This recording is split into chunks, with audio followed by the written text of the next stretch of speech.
fucking matter. Right, add another one. Oh man, of all of the World's Years that I have looked at so far, I think this might be the most well-documented one from the retro formats. Which is kind of funny because this is actually the first World Year that Nintendo took over the game for and actually had a proper World Championship. Masters was a thing again at this point. So it's kind of interesting that this is the most well-documented season that I've seen so far. Welcome to the Hidden Legends format. Expedition through Hidden Legends is the World's 2004 format, and as such we will be doing 2 weeks with this. You're only going to get the intro skit here for, I say skit, it's not even a skit, the intro like description stuff for the first one of these. And we're already going to have some pretty good haymakers out of this one, but thankfully no actual haymakers, because nobody pulled Vileplume, so thank goodness for that. We do not need that trainer lock coming in, given how the Muck games have gone. There's a lot to go over in this set. A lot of this is going to impact future sets quite a lot as well, and there's a lot of strong archetypes that came out here. So let's just go over what we can. We'll start with the EXs, I guess, because they're the ones just down the bottom here. Wigglytuff is fine. There were like 2 of them in total that were pulled, I think, so I don't know if we're going to get to see this. It's basically Pepper and myself that have one. Duda Wave is the same as it used to be. It's for triple colorless, which is boost energy compatible, but it caps out at 80 damage, which is not amazing. The main reason to consider this thing is that it is, I mean, apart from Sleepy Song is decent, I suppose, it is capable to use boost energy on it, and every Pokemon that we, or every like deck that we play, basically needs to have a maxed out bench, with the exception of like Muck, but this is on your bench, not the opponent's. So just don't play it in Muck and you are totally fine. Vileplume is trainer lock outside of supporter cards, so you can still play supporters, so it's basically item lock nowadays, but whilst it's active it's item locked, which is really annoying, and it does like status condition crap if you actually attack with it. It's weak to psychic, not fire, which is interesting, for Vileplume is usually fire weak, but surprisingly not both. For stage 2 EX, it's kind of weird, but whatever. The Regis make their debut in this set. They're all EXs. Registeel, they all have a power as well. Registeel takes 10 less damage, so you stack this with Metal Energy, it can take 30, 40 less damage, no problem. Steel Wave is really good against Monos type decks, or if you catch like their main attacker with 1 or 2 support ones getting set up on the bench. 50 plus 20 to each of the opponent's bench that has the same type as the active. Very, very strong move. Regirock, kind of similar to the Muck in a way, where you played this as more or less a quad deck, although you played this with like Xatu or something in order to amplify the healing. It has the same healing ability as the Ludicolo line, that's the one. Rain Dish has the same ability as that, basically. It can do 80 damage for free if you do 30 to yourself as well, so you will need to heal it a little bit further in order to keep it going. Like 60 for free is fine. Weak to water is okay. Swampert is a thing, but still, could be worse. Regice doesn't get affected by anything that isn't damage from attacks, so this can prevent sudden flash and things like that from actually stopping you with paralysis, which is really good. And then Freeze Lock is just a solid 60 for free energy. It can prevent the opponent from attaching energy to the active next turn, so against some decks this is going to be very powerful. Most of the time the opponent can just go like bench or do something else instead, but it's still pretty good. And Ninetales is a bit of an anomaly here. It's a very fragile stage 1, and 90 HP for an EX is very low. A lot of basics have got more than that. But Intense Glare is kind of crazy. You force the opponent to switch and then burn Confuse, their new thing, for just 1 energy. Absolutely wild. Fire Blast is pretty cool as well. Fire Triple Colorless, which is a boost energy for this evolution. 100 damage, discard a fire. So both of its attacks are pretty good in the right situation. Fire Blast is a little expensive, but it's easy to charge in a variety of decks, so it could be good. Metagross EX, unfortunately, we didn't get to see whatsoever because nobody pulled this, but Metal Reversal is absolutely busted. Metal Colorless, 40 damage, and you gust up the opponent before you do damage if you want to. You don't even have to, you can just hit active for 40 as well. This card is ridiculous. Also metal tanking and stuff as well, right? Extra Comet Punch is fun if you can get it going, but if the opponent can force you to switch with like Warp Point or something, you lose the bonus damage next turn, so it's only passable, really. And then Groudon and Kyogre are somewhat similar here. They both have this Mark of Antiquity body, where if you have this in the active, Kyogre, Rayquaza, or Groudon EX, like the one that this isn't, cannot attack. So this is decent against Rayquaza, but do keep in mind Rayquaza does resist both of these two. Like Rock Tumble is fine to get around that, but it's only 30 damage, right? And then their second attacks, you've got to either discard or bounce a bunch of energy from your field, or discard from hand in this case, and do like extra damage based on what you've discarded. The Groudon is maybe okay with like a bunch of Magneton. It's just how are you getting it charged up? But like Fighting is a good type. The problem is they only have 100 HP and they do have some pretty nasty weaknesses here. Water's a very good type, as we're going to see during this one. As far as the trainers go, because there aren't too many of them in this era, Steven's Advice is by far the best one here. This is errated, however. You have to have less than 7? No. You have to have less than 7 for doing this, so you need, but you can, oh god, sorry, I got interrupted, so we have to redo. Well, no outtakes in a live stream. Yeah, if you have 7 or more cards in hand, you can't play this, but you can draw cards equal to the number of the opponent's Pokemon that are in play, and this is a format where there are so many Pokemon in play at like all times, so really, really good stuff. There's a couple of good stadiums in here as well. Magnetic Storm was the counterpart for like Psychic and Fighting that the high and low pressure system was in Dragon, I think it was, where this just ignores resistance on all of those attacks. Really good for Gardevoir to hit Dart Pokemon, for example. Life Herb is kinda crazy. If you flip heads, you can heal a non-EX Pokemon for like 60 and remove all the special conditions as well. This isn't typically very good, but it could be like an additional heal tank card if the opponent can't do like 120 per turn or something. Very, very strong. The healing aspect is, at least. The coin flip, not so much. Island Cave, if you attach to a water, fighting, or metal Pokemon from the hand, you know, when you put an energy on them, you just heal special conditions from them. So, excellent for getting rid of stupid stuff like paralysis on the sudden flash and whatnot. Desert Ruins is the other all-star stadium for this one. If there's any EXs in play that have a maximum HP of at least 100, you do damage counter to them in between turns. It's Shrine of Punishment, I think, is the most recent card that did this sort of thing. Very, very cool. It also makes it so that stuff like, say, the Regice and the Registeel down here with only 90 HP, even the Ninetales, these don't get affected by it. So that 100 HP threshold, the Wigglytuff and like Groudon and such has, that's a bad threshold to hit, because then you're at the lowest HP where you still take damage. So kinda iffy. Ancient Tomb is the other one that you can play here, so long as it's not an EX or an owner's Pokemon, so the Team Magma and Aqua stuff doesn't get hit with this. You just ignore weakness. So if your deck is entirely weak to one type and it's non-EX, you can play this and get through that pretty easily. There are some Ancient Technical Machines here as well. Most of the time they're not super good. I'm not even going to talk about Steel because it's terrible.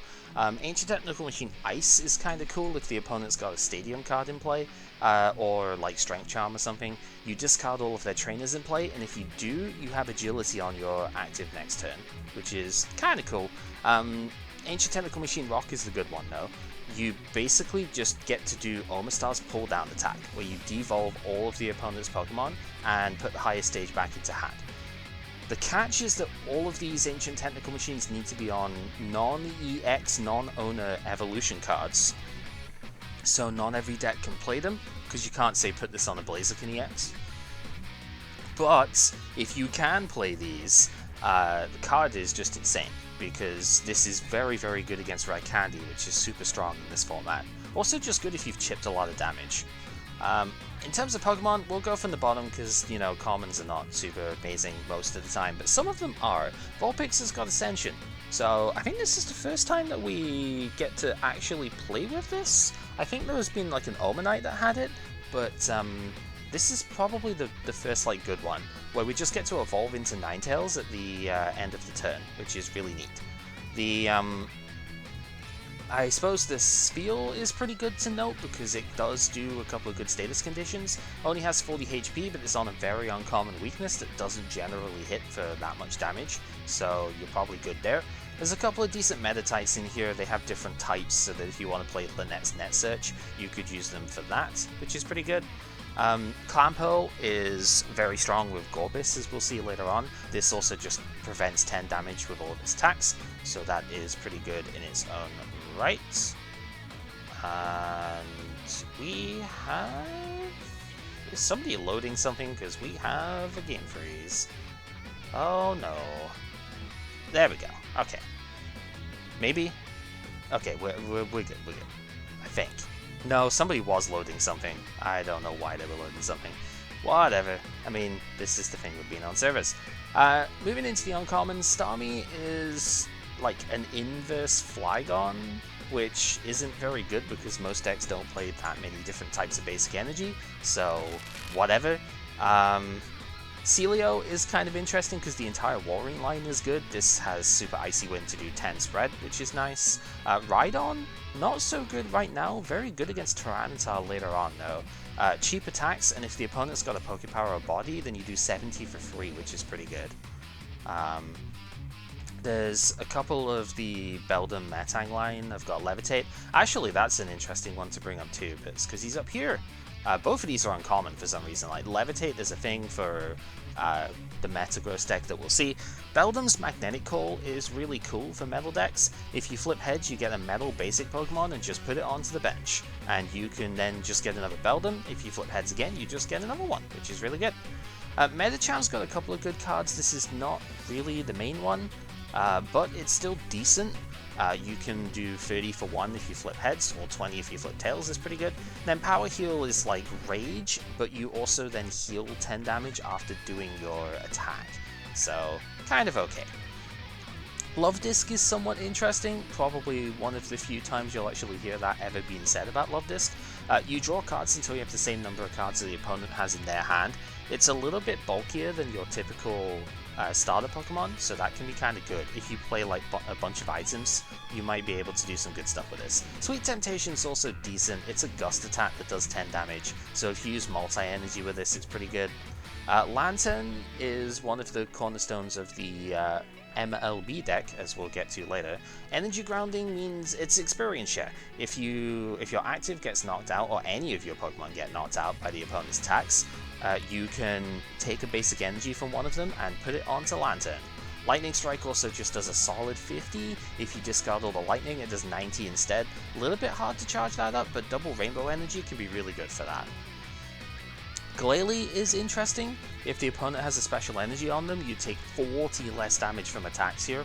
It's a little bit on the vanilla side as far as its damage output goes, but like a lot of decks rely on special energy, and it has an uncommon weakness, which is pretty good. Corsola is kind of neat in the early game. You draw cards up to the number of the opponent's basic Pokemon in play, so long as you don't exceed 10 cards with this. 10 cards in a hand is a lot though, so that's pretty good. And then into the uncommons, we've already mentioned the Beldums here, so let's move on to the rares. There's a bunch of cast form stuff in here. They can like tag themselves out and do different effects based on the type of stadium that's in play, but it's a specific name stadium, and most of them don't actually benefit the cast form themselves, so yeah, they're not super great. Relicanth is a very funny card because it can force the opponent to just stay asleep, but there's not really a great way of abusing this because it's flippy on its own end, so not an amazing card. Ninetales is good because it's got Safeguard, and EXs can be very powerful here. Obviously not every deck is going to play them, and not all of our decks are going to play them, so these effects are maybe not as strong as they are in later generations, but this is still really good. Being able to nullify any EX attack is pretty solid. Huntail could be good later on. We have our eyes on this one. Dark Splash does more damage for every Dart Pokemon that's in play. When we get to Team Rocket and like everything is a Dart Pokemon, this might be playable. So keep your eye out on this one, even if it's not that good right now. Gorbis is the all-star though. Low HP, but 0 retreat on this thing. Mystic Water is the star attack here. 20 plus 10 for every Psychic Energy that's in play. Yours and your opponent's, but any rainbow-based energy will add to this and fuel the water cost as well. It's an exceptionally high damage card, a very aggressive tool, and we are definitely seeing that this week. Blossom is a really good support mon for Stage 2 decks. This was often teched as a 1/0/1 line. Heal Dance is a hard once per turn, but it lets you just potion every single turn. And then Solar Beam is actually pretty good against Team Magma decks as well. So it's not a bad little tag in here. And then we get to the Hollows. There's quite a few good ones here. Walrein is another form of energy acceleration. You look at the top card of your deck. If it's a basic energy, you attach it to any one of your Pokemon. Doesn't matter what type the energy is either. Otherwise, you put it back on top of the deck. So it's a bit bad if you have multiples of it and you whiff. But that's okay. 120 HP is still really good. Sheer Cold is nice as well. If you flip heads, the opponent can't attack next turn. They have to switch out to do that, which is pretty good. Shiftry is actually really annoying in both of its attacks. With Push Aside, it's got the Crobat effect, where you look at the opponent's hand and just bottom deck a Pokemon that they have in that hand, which is really annoying. Can stop the opponent setting up. Supernatural Power is the real thing here. This is extra sensory in more modern iterations of this attack name. If you have the same number of cards in the hand as the opponent, it does 80 instead of 40. Boost Energy compatible, also potentially does Darkness Energy damage as well, so this can add up very quickly. Milotic is pretty neat for some decks.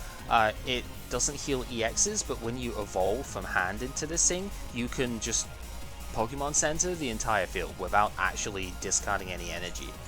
Distorted Wave is also interesting. If you could charge this up, it would do an average, it would do like 130 damage over the course of 2 attacks, which is pretty neat, and 80 up front is enough to take out most of a Stage 1 Pokemon.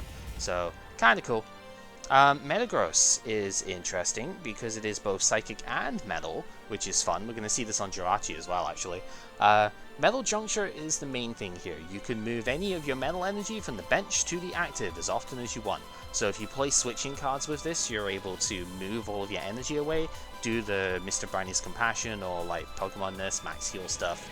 And it also just happens to do like an average amount of damage for that too. Like 60 for 3 energy on average is pretty good.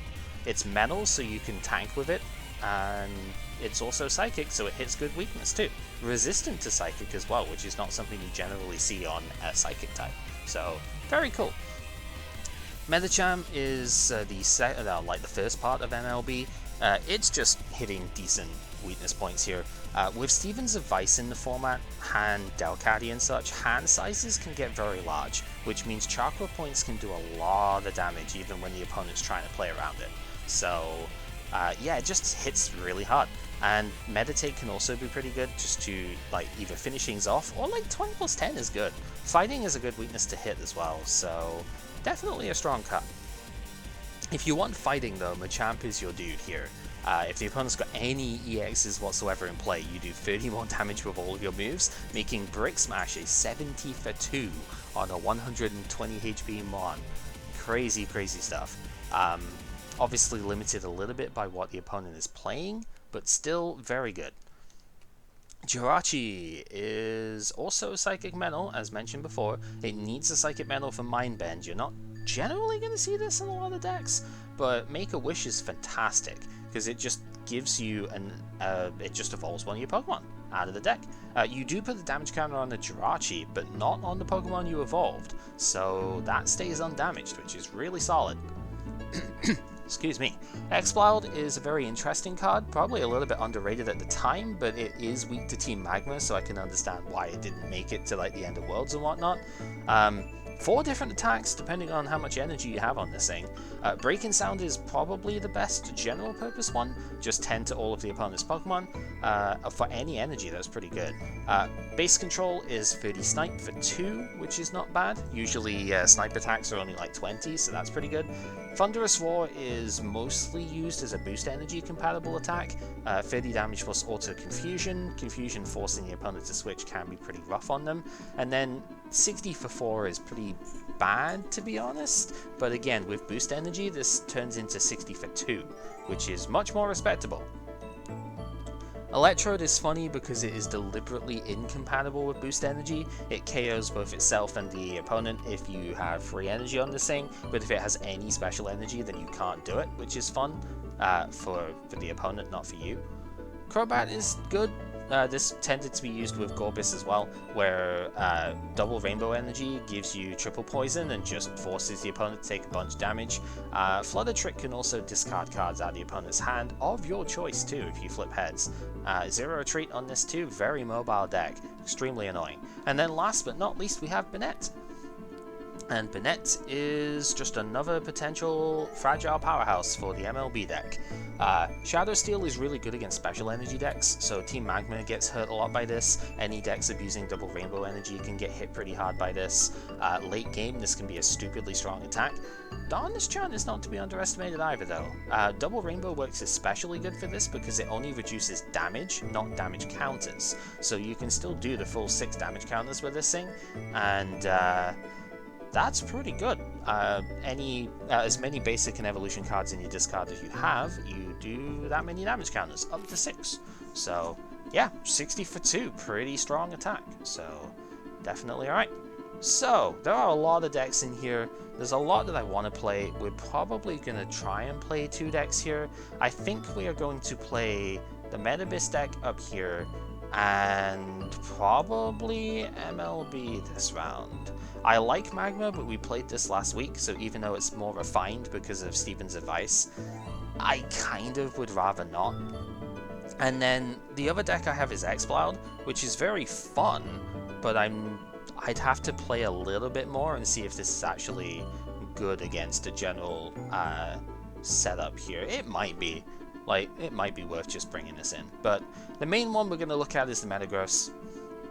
So, of course, the idea is to use the squared attack as much as you can with it here, and just keep energy in play with Metal Juncture. Metal Juncture can move any metal energy cards, so you can move rainbow energies and such with this as well, which is really strong.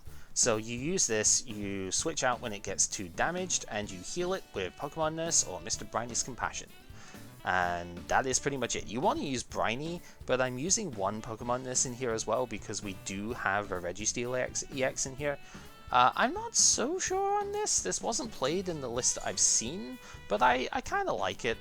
You do get to do a ton of damage to the opponent. It does resist grass as well, which funnily enough Metagross does not. Neither does Jirachi. So we do actually have a different resistance because of this thing as well. And the fact that it just natively takes less damage is just so powerful. So I don't know, I kind of like it, but we'll see. I have now acquired a third Gorbis, so this is the main like counter card you have in here. All of your main stuff is weak to fire, and of course Gorbis is extremely good against fire. So with all of your rainbows counting as psychic energy as well as metal, you're able to do lots of bonus damage and also fuel the attack cost here without playing any actual water energy, which is really powerful. So yeah, just a strong card overall. Stun Needle can also sometimes be good, like we've seen Sudden Flash buy some turns. This can definitely do it as well. So really strong stuff there. Mostly want to go over like the lines for the Metagross is really kind of interesting here. We do play 3 of the Magnetic Coal Beldum because this replaces the need for Dunsparce in this deck. If you can get one of these live, you can then, if you've got to flip heads a little bit, but you can use this to get all of your other basics into play and just build up the ranks from there. We have one Levitate Beldum as well as a pivot card. I I could probably take this out at this point and use the Magnetic Core one entirely, but that's mostly because I have the Metangs here. But I like having one of this because I don't play Red Candy in here, so there is a possibility that I've had to just evolve these Metang already, so I kind of like this. The Metang itself, this one only has 70 HP, but Levitate has been so good with the switching cards in this deck that I feel like it's important enough to play 2 here. And then this Metang is the better overall one, has a little bit more HP, and Metal Load lets you recover metal energy, which is something usually not possible to do in these decks. So honestly, I think this is really good. There's a Psychic Metang as well, but it does damage counters for its second attack, not actual damage, so I think I'd rather take the tanking opportunity here. As far as the trainers go, we have not a lot of regular items here, just 2 Double, 2 Switch, and 2 Warp Point. I did have a third Switch in here, but I wanted to put the third Gorbis in. I think this is where Registeel would probably get cut, to be honest. If we take out the Steel, we play the third Switch, and then take out the Nurse for the third Briny. I think that's probably the better play, but I'm going to do this just because I like Registeel. We have our Copycats, 4 Copycat, because Steven's advice is stupidly good here, and yeah, we do kind of need to be able to match Button's hand sizes. If they're playing Delcatty as well, all the more power to Copycat here. Our healing is 2 Briny's Compassion that lets us pick up non-EXs and just recover every card from it. It's Scoop Up Net, but as a supporter, so, you know, a little bit weaker. And then we have Pokemon Nurse, just a 1 of these. This is mostly for Registeel, because you don't really want to discard the Psychic Energy, is what you're likely going to have to do if you do Metagross with this, but it's still pretty strong, so we have that. Obviously the 4 Steamer's Advice, 1 Town Volunteers to recover those Psychic Energy if we need to, also just the Metagross parts can be sometimes important. 2 TV Reporter and 2 Underground Expedition will round out our trainers support here. We don't have any native draw support because we don't have Delcatty in here, so we do kind of need a decent, healthy amount of supporters. And 2 Desert Ruins because none of our guys get hit by it. This just lets you chip a little bit of extra damage onto stuff like Muck, which can be a problem. Also, maybe the Blaziken can get put in range for Gorbis because of this, so definitely necessary to have around in this deck. As far as the energy goes, we would like 4 Double Rainbow Energy, but this is draft and not everyone can get access to that. So we only have the 2, which, you know, is still enough to be honest. We've got just like the 4 Rainbow, the 4 Metal, the 2 Double Rainbow, and the 5 Psychic to round out that deck. As far as the other one to go with here, this is the one I natively pulled basically. Yeah, just using a bunch of type weakness stuff here, because the Metacham can hit fighting weakness, which is pretty good. The Banette doesn't usually hit weakness, but against some decks you can hit psychic weakness well here. God of War with boost energy can be hit pretty hard with this. And then Lantern mostly to one-shot Gorbis, but also just 90 is a pretty solid number in general. It's 80 if you use a double rainbow, but that is fine. We have Strength Charm to buff this up too. So very simple set of attackers here, the 4 Dunsparce to set up our attackers as we need to. Nothing really too fancy. We have 1 ATM Rock in here. I would like to put this in the Metagross deck as well, but I just can't find the space for it, to be honest. This is pretty solid here because we often do enough damage that we KO the basics, but not an evolution card. So that's fine. We can use this to devolve at that point. All of our evolution, our stage 1 stuff works, so that's good. 2 Fastball, we just need to be able to get evolutions out, and we don't often want to use a draw supporter on that. Like, we want to use our supporters for drawing cards. Every single supporter in this deck is used to get more cards, so Fastball is there so we can play that in the same turn. 2 Reversal, this is the best gusting that we have in this format. Unfortunately, it is on a coin toss, so a little bit awkward, but we can pick off a key target with that. And then 2 Warp Point rounds off our items here. Again, same sort of reason, we want to force the opponent to switch and potentially pick out stuff as we go. As far as the supporters go, again, 4 Copycat, 4 Stevens, that's pretty much standard here. 1 Oaks Research, because sometimes you do just need more draw than what you have already, so Shuffle Draw 5 is pretty good. And then 2 TV Reporter, 1 Expedition here. You could easily swap these counts around a little bit, but I only have 2 TV Reporter, so there is that at least. Yeah, this is basically my 3rd TV Reporter. it's the same sort of thing. You get 2 extra cards out of the deck. You know, TV Reporter lets you get 3, but you've got to discard 1. This is still +1. You see 4 cards instead of 3. Sometimes it's better. 3 Desert Ruins in here because we really do want to just be chipping down those big cards. We're pretty good at taking out most non-EXs, but EX cards with 150 HP can be a little bit too hard to take out with this deck, so we need a little bit of support there. So 3 Desert Ruins and 3 Strength Charm to round out stuff as well. You can't stack these on the same turn, but just getting +10 damage turn after turn is pretty strong. As far as the energy goes, it's a reasonable mix here. Again, 4 double rainbow, and actually 4 multi would be the ideal thing here. We only have 3 multi, so rainbow energy has to come in instead. That is a little bit of a crack. Sometimes this will actually make it so that knockouts can happen and shouldn't happen. Oh well. The base deck of this played just lightning and just fighting, but because we only have 2 double rainbow, I've decided 1 pure psychic should go in here as well, because we do want to be able to attack with the Banette, and most of these things can attack for multiple colorless energy anyway. So that is pretty alright with me. So I think these are the 2 main things we are going to be bringing in here. I do think this is the one I am going to save in my setup for this one. So let's just do that real quick. I've been kind of like building these things all the way up to the start time here. So yeah, let's just do that and go in from there. Alright, I see Leo is connected in as well, so let's go and take a look and see how things are going. It really is. There's a reason I think I use Ray in this deck as the attacker. Like, I was looking at the Ninetales, but I thought half the reason I bring it is to beat Metal. You then know I looked what? at half. You know what? Did I say Wave Lantern. Okay. Matt, did I say heads? You did say heads. Does the winner of the coin flip go first or choose? Yeah, That we thing have couldn't to go actually first. do thing anymore because it didn't. Oh. Gotcha. I see why it did that, but Was it not supposed to be choose? yes. No, I choose thought it another was four. The in rule 04 is changed. choose. Oh, okay, cool. Rules changed, like- Matt, why don't you go first? But yeah, spoiler, I had the Archie in hand. That's how I knew I was good for it. So I see everyone's just talking over everyone in this room at this point. Okay, I will wait until Well, stuff I'm happens like, then. well, I'm We can go basically to doing, the- like, doing Yeah, this- motions here.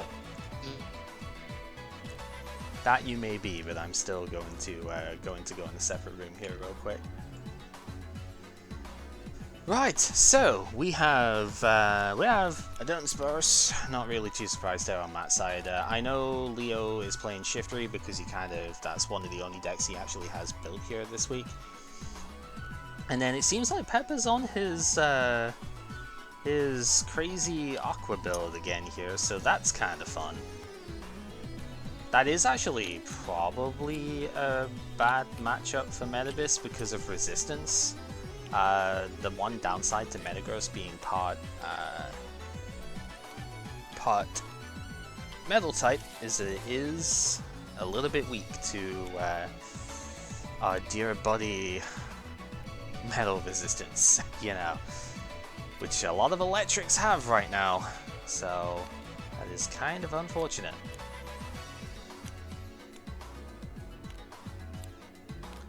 The only thing is, I have already played this matchup with Sai, so I don't know if he's gonna want to play this one. So I might just take the next thing over anyway. In fact, yeah.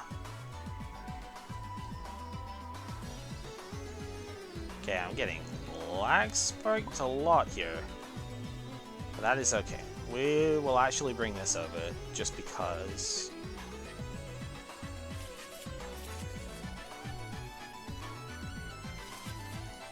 Alright, I guess I'll come back in with it. Yeah.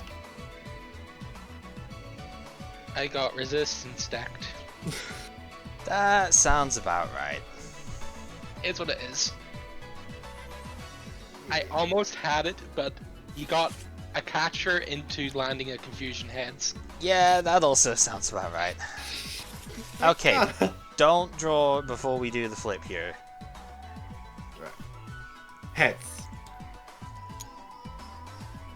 No. I will go first here, I think.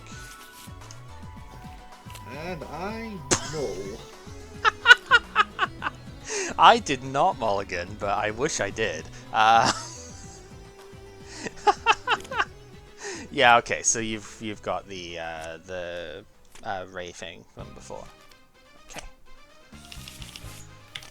Was going to switch out of it, but it was prized. Alright, best of luck, my dude. I mean, this is not going to be a very exciting turn one here. We're going to put a Medicide down, and I'm going to end my turn. So you did win this. Well, you see, there's a thing called Sai has already played against the other deck. So I wanted to try this because it's different from the stuff I have shown so far. I don't actually think this is stronger than the Metagross deck, but but I actually want to do this because it's different. The only reason I'm running this deck didn't really get a good show last week when it was weakness matchup and. Yeah, I mean, that was your choice on it, but I understand. Yeah. Either that or didn't show off at all, so.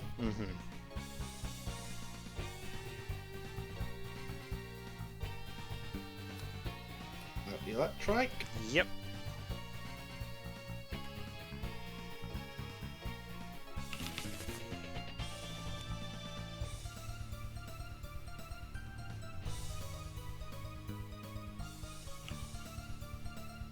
Demons for 2. must feel bad. It does. It just all feel bad. Yeah. Fire on the bench. Pass. Alright, so that goes. We will draw. Well, I mean, I could have done with that last turn, but I ain't going to complain too much here. We are going to TV Reporter, which I did have in my opening hand, but I couldn't play. Oh, now that's interesting. So that we both got bad energy first turn. Yeah, I mean, yeah, it did stop me from doing thing anyway. You would have laughed at this opener. I will just tell you that right now.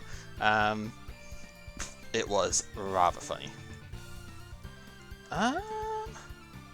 Okay, I think I might actually evolve into this Metatron first here.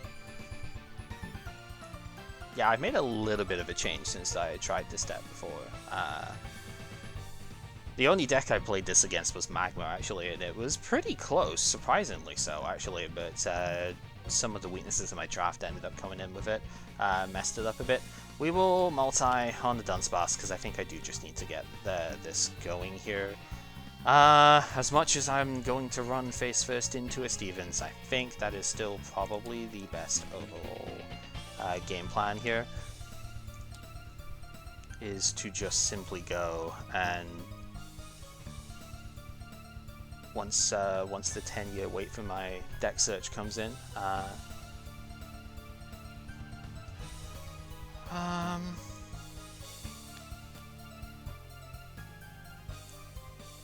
okay, let's just grab the 2.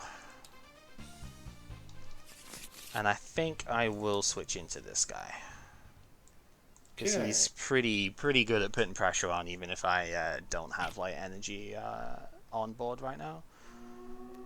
Evolve bench.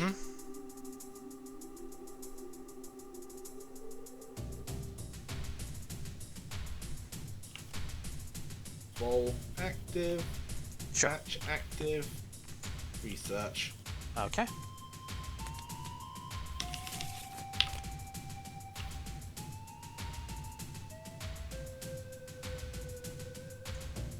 Bench Skitty.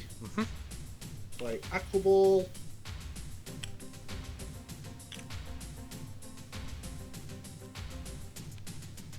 Yeah, the sad part is you don't want to get an evolution at the moment anyway with how Archie works. Yep. Chinchou.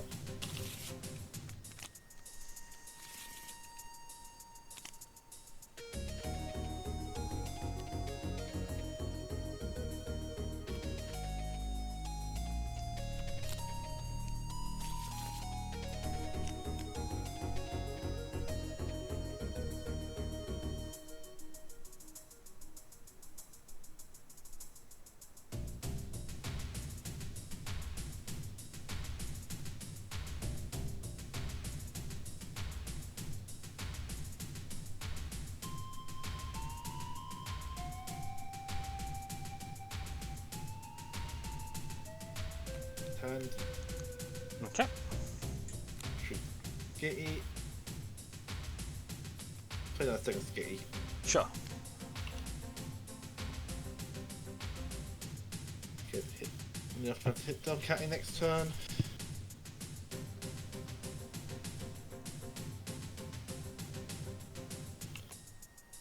Pretty garbage opener on this end. Yeah, this does seem a bit awkward.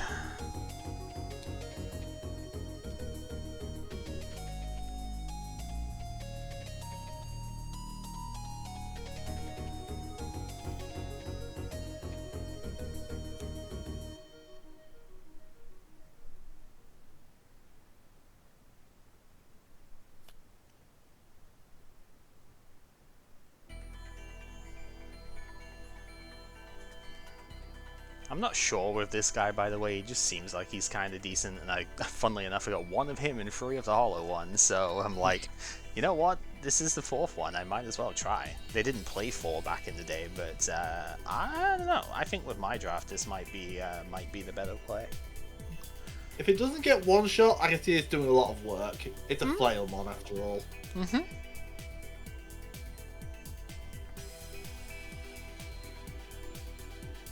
Yeah, you did hear I passed, right? I did not, no. Oh, sorry. Yeah. Okay, right, so we'll draw them. Okay, we do have Bennett. 2, 3, 4, 5, 6. So we will Steven draw 5. Okay, that's pretty good. Kind of.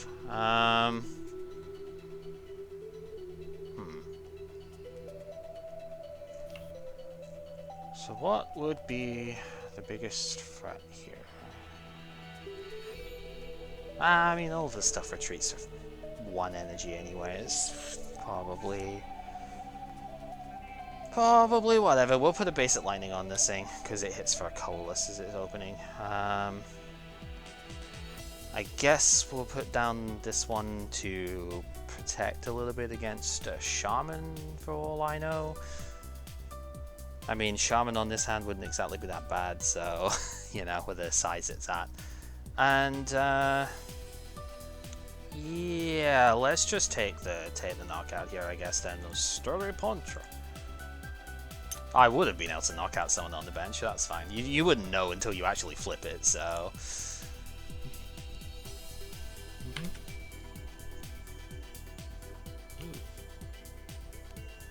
Dual ball. Mm-hmm.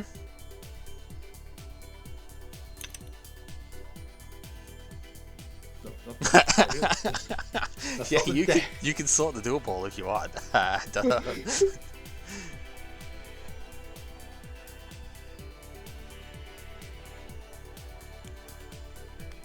Rayquaza. Yep.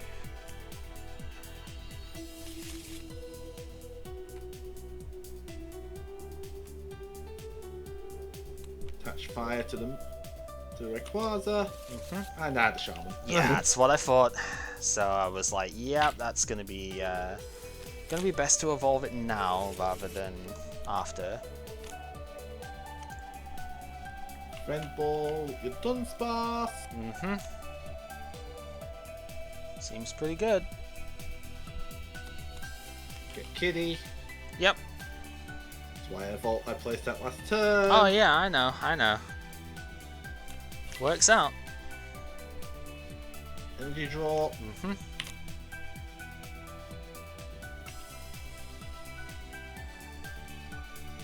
At least you've already attached, so... Discard Magnemite. Yep. Or Magneton.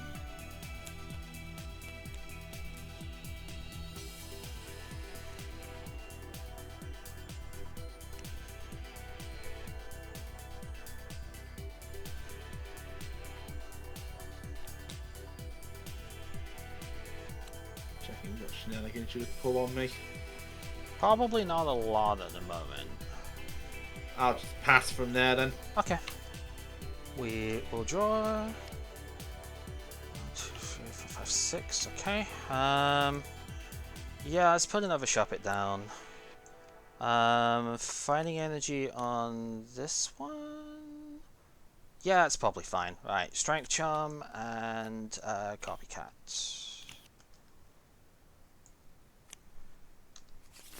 So we will get 6. I do not trust my coin toss, as you can imagine.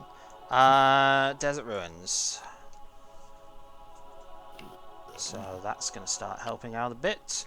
And yeah, we're going to just take the knockout on the Chinchou here. I'll flip it out of thing. God damn it, of course. Do not trust it, however. Yep. I think it's reasonable not to, if I'm being honest. I don't blame you.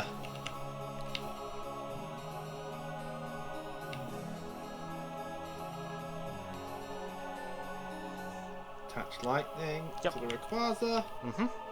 Evens for 5. Yeah. That's, I mean, you kind of have to play into it, even with this sort of thing, because I need more than just fighting types out here for this one, so... What was I going to do, shuffle the Shuppet back into the deck? I don't think so.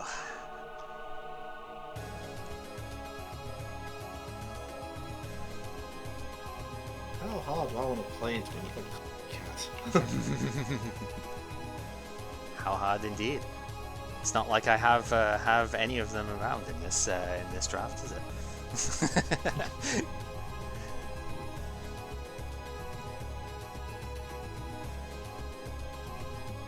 That is the interesting, like, dynamic right now, isn't it? Because Copycat is such a crazy swing card. Energy draw. Hey, howdy, hey. Hello. About Darkness Energy, just to confirm, if the attack doesn't do damage inherently, it doesn't add 10, correct? Correct. Cool. Energy search. Yeah, we had this conversation with the Polytoad, wasn't it? Pull out Yep. fire.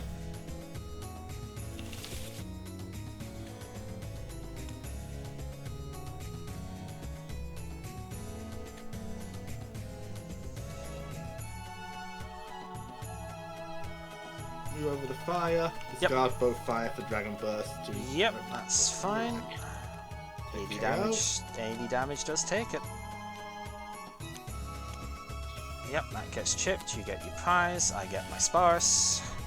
And we will draw. Well, you might be pleased to know I do not have Copycat in his hand right now. So I do have TV Reporter though, which is still pretty good. So we'll draw 3. Oh, that's a...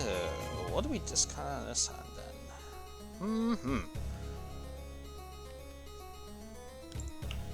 What are we on? It's like 3 in here at the moment, right? Yeah.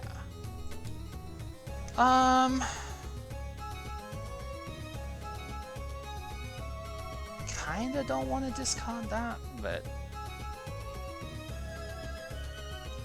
Yeah, you know what? I'll discard Chinchou. I think that's okay. We will multi-energy the Banette. I probably should just get Chakra Point set up here, but honestly, I think it's probably alright. That hand size ain't going anywhere anytime soon. I don't think. I'd be surprised. Thinking out math, so this puts you at 40, 50 with the thing.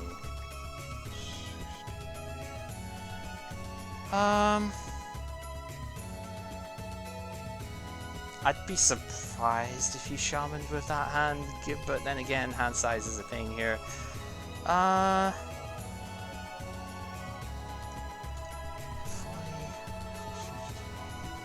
No, we don't need to worry on stuff that way. I'm just going to use Sudden Flash here. I do get paralysis, alright, so it's, yep, 250, paralyzed thing. And that's away.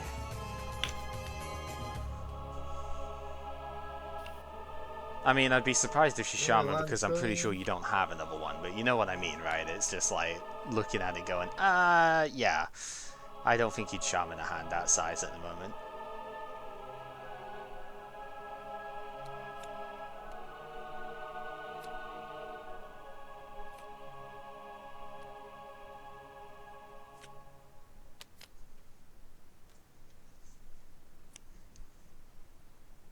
It's the same sort of thing I was saying to Azure yesterday with when trying to make sure of like chain orders and stuff go correctly, so I'd be chain blocking the right effect in my stuff. It's like, even though I know the opponent doesn't have the thing with it, I still want to play optimally with it and just make sure that I'm doing things right. Energy draw. Yep. Because I think that's too important a skill not to like keep up with.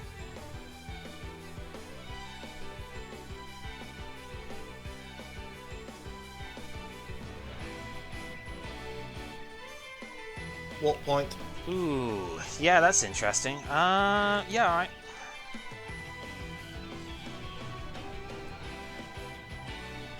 Banish my fear. Oh, you thought I was going to give you Metatron? No, I was wondering what you were going to give me. That was me checking, hang on, what does he do if I send up Lantern? He kills you, that's what he does. He kills me. He mutilates you. I mean, Rayquaza would kill him back, but still, that's a pretty good trade in my book.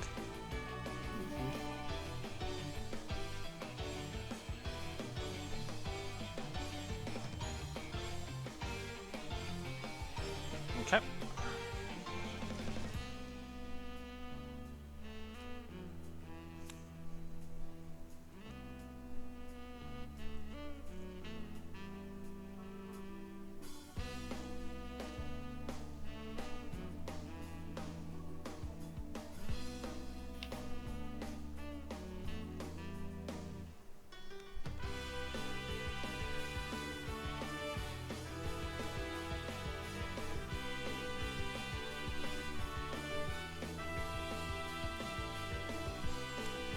Fire. Okay, that's gonna be the one. Yep, okay.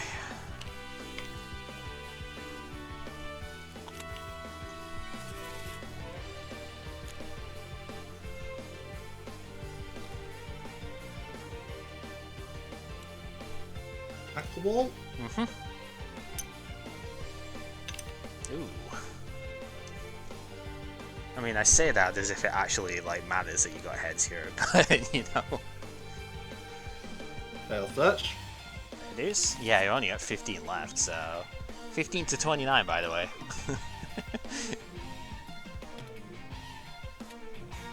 And yet I somehow don't feel like I'm in a remotely bad spot with this game right now, so... It's interesting.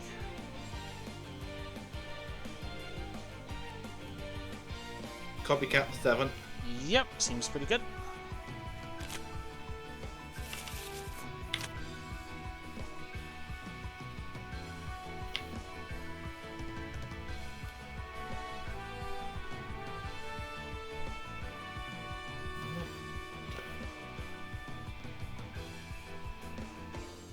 Oh, I think I just realized what attack that the Darkness Energy thing was being asked for. Nuzleaf's upper hand. Pass. Yep, okay. Yeah, Nuzleaf's upper hand was being asked on, I think. Yeah. Right, well... That is an interesting situation to be put in here. I guess I put another one of these guys down. Let's see, 1, 2, 3... I think there's, what, 2 energy discarded? Or is it just a 1? Just a 1, okay, so... Wow, not really seen a lot of energy so far. I guess that's fine, it happens.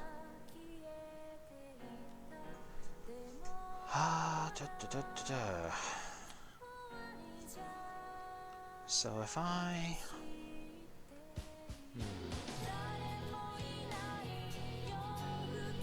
It's somewhat annoying. Hey, can Hello. you bounce? Can your opponent Desert Ruins with Desert Ruins? I'm pretty sure yes right now. Yeah. So long as you haven't played another stadium yet, I'm pretty sure. Because I was looking, I mean, again, rulebook not necessarily the most reliable source, unfortunately. That was one of the first things I actually looked at for the Ruby Sapphire thing when the once per turn rule came in. There's no mention of only being able to play a stadium if it's not the same name as what's in play. I think that starts either 05 or 06. Yeah. It might be one of the Delta Okay. species changes. So you're saying eventually you can't bounce it with the same name, but that's not yet. Yeah. Yeah. Okay. Okay. Cool. Away. Alright, so, where are we at with this? What do I want to do? Yeah, this is probably the wrong choice here, but it could stun the turn, I suppose. We'll put a Fighting Energy on this guy and Hypnosis. Okay. So we'll see what that gets. Okay, and that's at 70.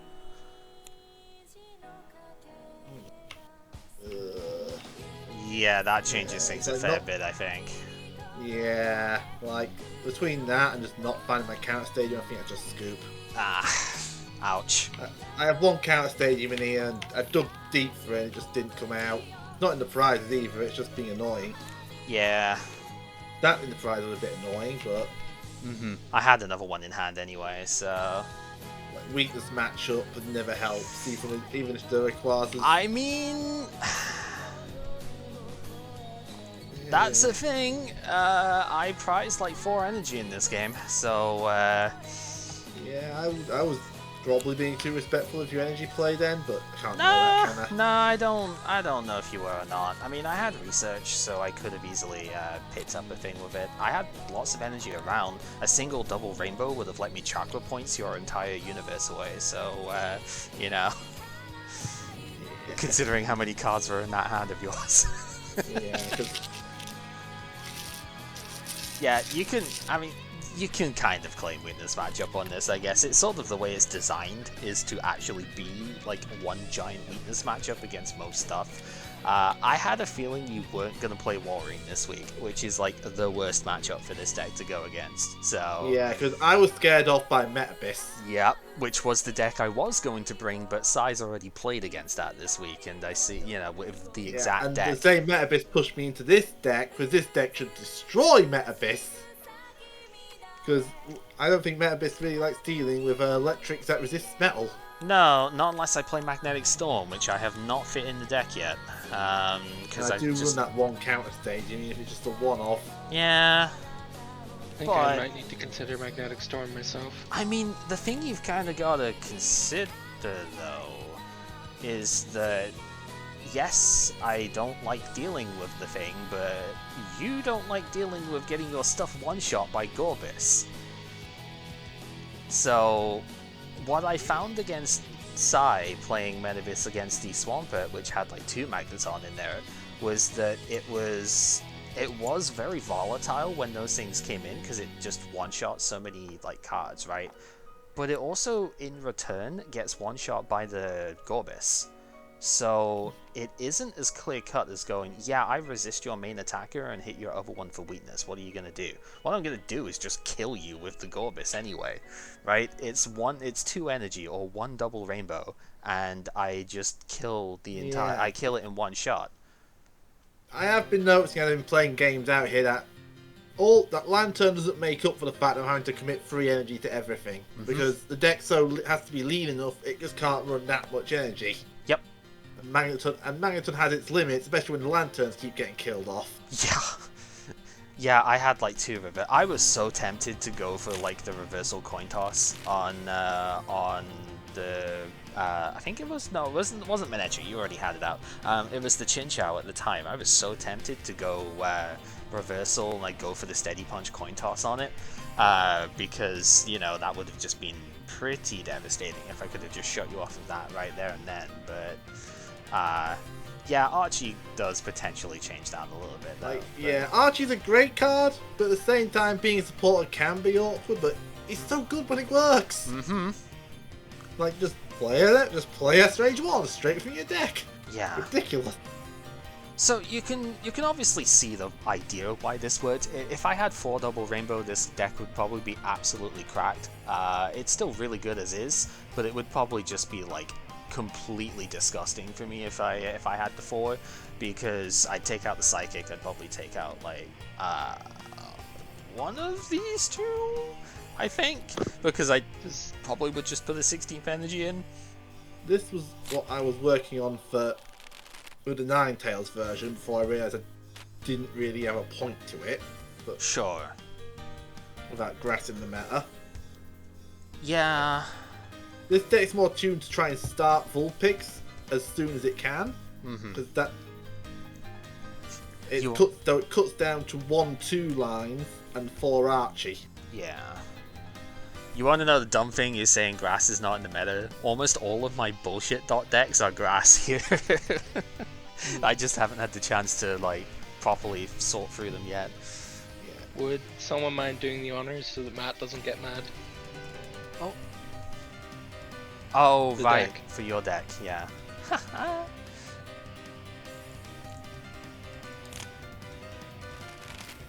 So this is the completed list.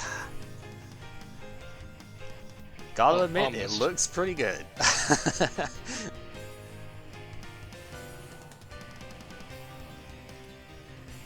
I did try swapping out a research for an advice, though I'm not sure if that's the right move. You should run all the advice you can. I think Well, this is all of them, so yeah, I can Yeah, see why. I mean, my personal thing, I'm not actually sure how. I mean, I guess it's because of the 2 cat normally. I'm not really sure Oracle is the best like 3 of in this list, personally. I just Oracle advice is pretty good. yeah, it can be. I don't like Oracle when there's not a draw effect to go alongside it, personally, or like Pokemon or Warring. something. Warring, yeah.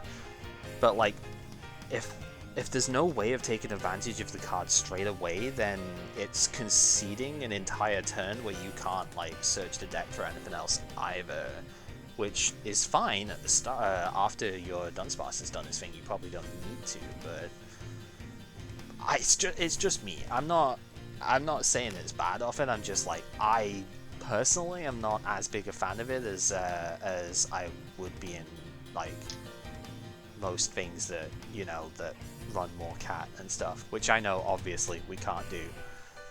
yeah, not having 2 cat is a pretty big thing in basically every deck in this era. Yeah, and I know you can get mad at me this week because neither of my decks would play cat that I'm building in this I don't round, mind. but I don't mind you not using your crazy advantage. yeah, because I have a better advantage. I hit almost everything in the format for weakness. That's a pretty good advantage. Burnett is a bit of a weird one to consider that way though, because it doesn't actually hit things for weakness unless it's exactly like God of War, I guess, because boost energy would be a thing there.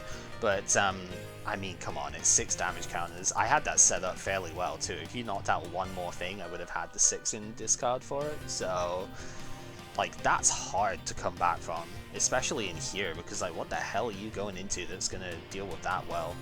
Yeah, that's the kind of thing Ray has to normally clear. Good. Ray's Desert Ruins was keeping that suppressed pretty well. Yeah, there was that too. This obviously is a heavy desert count because this is more built on the I say anti-meta, but I mean it makes sense because your numbers are obviously a little bit short against the super high HP things.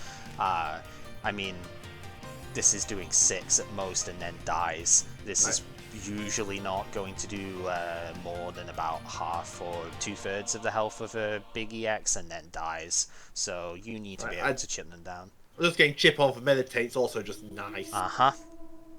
I don't blame you for playing Ruins at all. Just an annoying thing for this deck to work with because it doesn't run enough counter stadiums basically. And this is what sort of put me away from. I know my Blaze deck, it wasn't like super refined in that aspect with it because I do only have the one regular Blaze and I have to use Venusaur as my main thing. But this is sort of what put me off of that style of thing, because what am I going to use otherwise? Like for attackers, it's going to be Ray or Entei, right?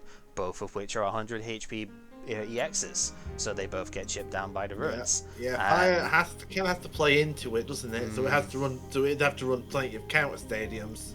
Yeah, and I mean, fire itself has got a decent one in high pressure system, but the problem is that doesn't work with Bulbasaur, and I don't have the Blaziken regular count to fully play into that. So. I will be building that though. Oh, That yeah. is definitely getting built. That is... No, it was going to I be also one way or want the to other. try and get someone into position to run Gardevoir now, because I'm actually like, I'm really tempted to say to Matt, Gardevoir EX for those 2 Machamp. Just and try to start on that Machamp Wolverine deck from there. Yeah. Like, I don't really mind putting him on meta if I'm on meta, to be honest. That's I think fair. we're all kind of on meta at this point. Yeah, I mean, this is anti-meta, but it's still like the same sort of idea, right? Meta power level, I suppose. Yeah. I should say.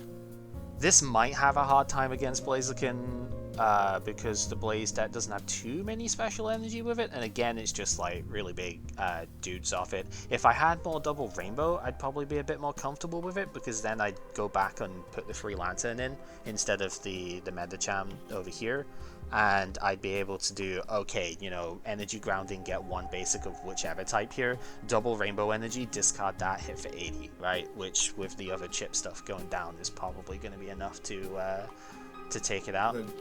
The other way to try and beat 5 is to work Gorbis back in, but... well, you say back in, it's never been in the first place, not in this one. Yeah, I started looking at similar builds which used Gorbis instead of Metachams, because I don't have the Metachams.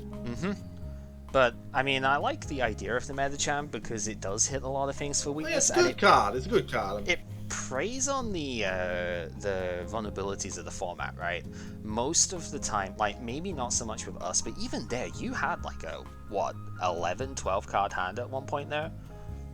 Oh, yeah. Right. So, like, even for you there, it's like, yeah, this thing still does stupid high amounts of damage at the bit. Most hands do tend to balloon a lot in this format, and that's why Copycat is so good. But it also just means you can take advantage of an attack like this and go, yeah, we can just do 100+ damage with this one attack and be really, really good. It actually means to be pretty good in a spread deck, as a spread partner as well. Because it puts the opponent in a bad spot. Either they play their hand out, fill their bench to get spreaded on, or they go and they get chakra points. And the spread then feeds meditate. No, it could be. I think the only potential issue with that is which deck are you using it for. Because, like, Exploud might be too high cost for it, because, you know, you've got a decent bit of space for the stage 2 as it is. Xatu is fine, but is basically just this, but slower at that point, because you're doing spread. Stacking up psychic weakness. Yeah, and a little bit of that. Celio, I suppose the Wolverine can accelerate to it, but it's a reasonable Wolverine partner. It could be. Not with one Wolverine, however. Yeah, it's kind of awkward. I left you on that, but... No, it's fine. My draft was kind of bitty in that aspect this time. I got exactly this Everyone's deck. draft's a bit bitty. Like... I wouldn't say so, but no, I got like exactly this deck, and then everything else I had to work my ass off for this round.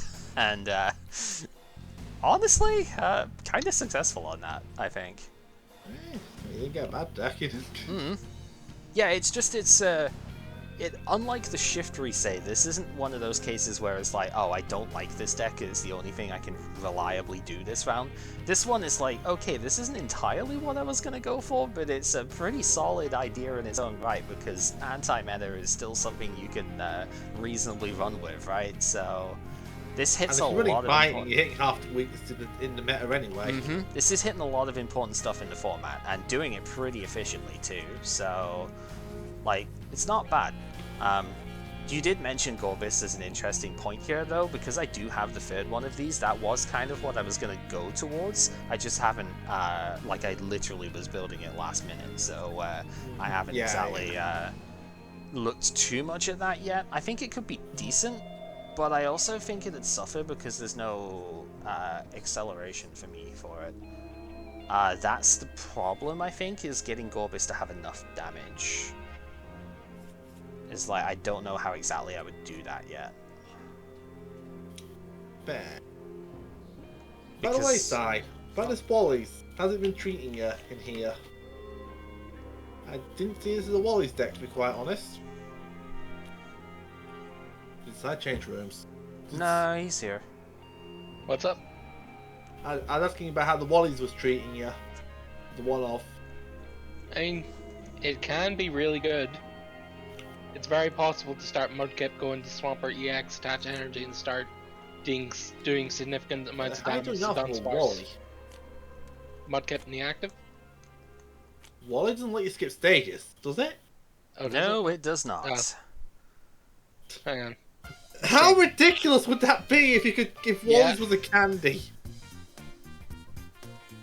I actually, about- I actually told you this like before as well. I It's a keep pretty forgetting. funny thing.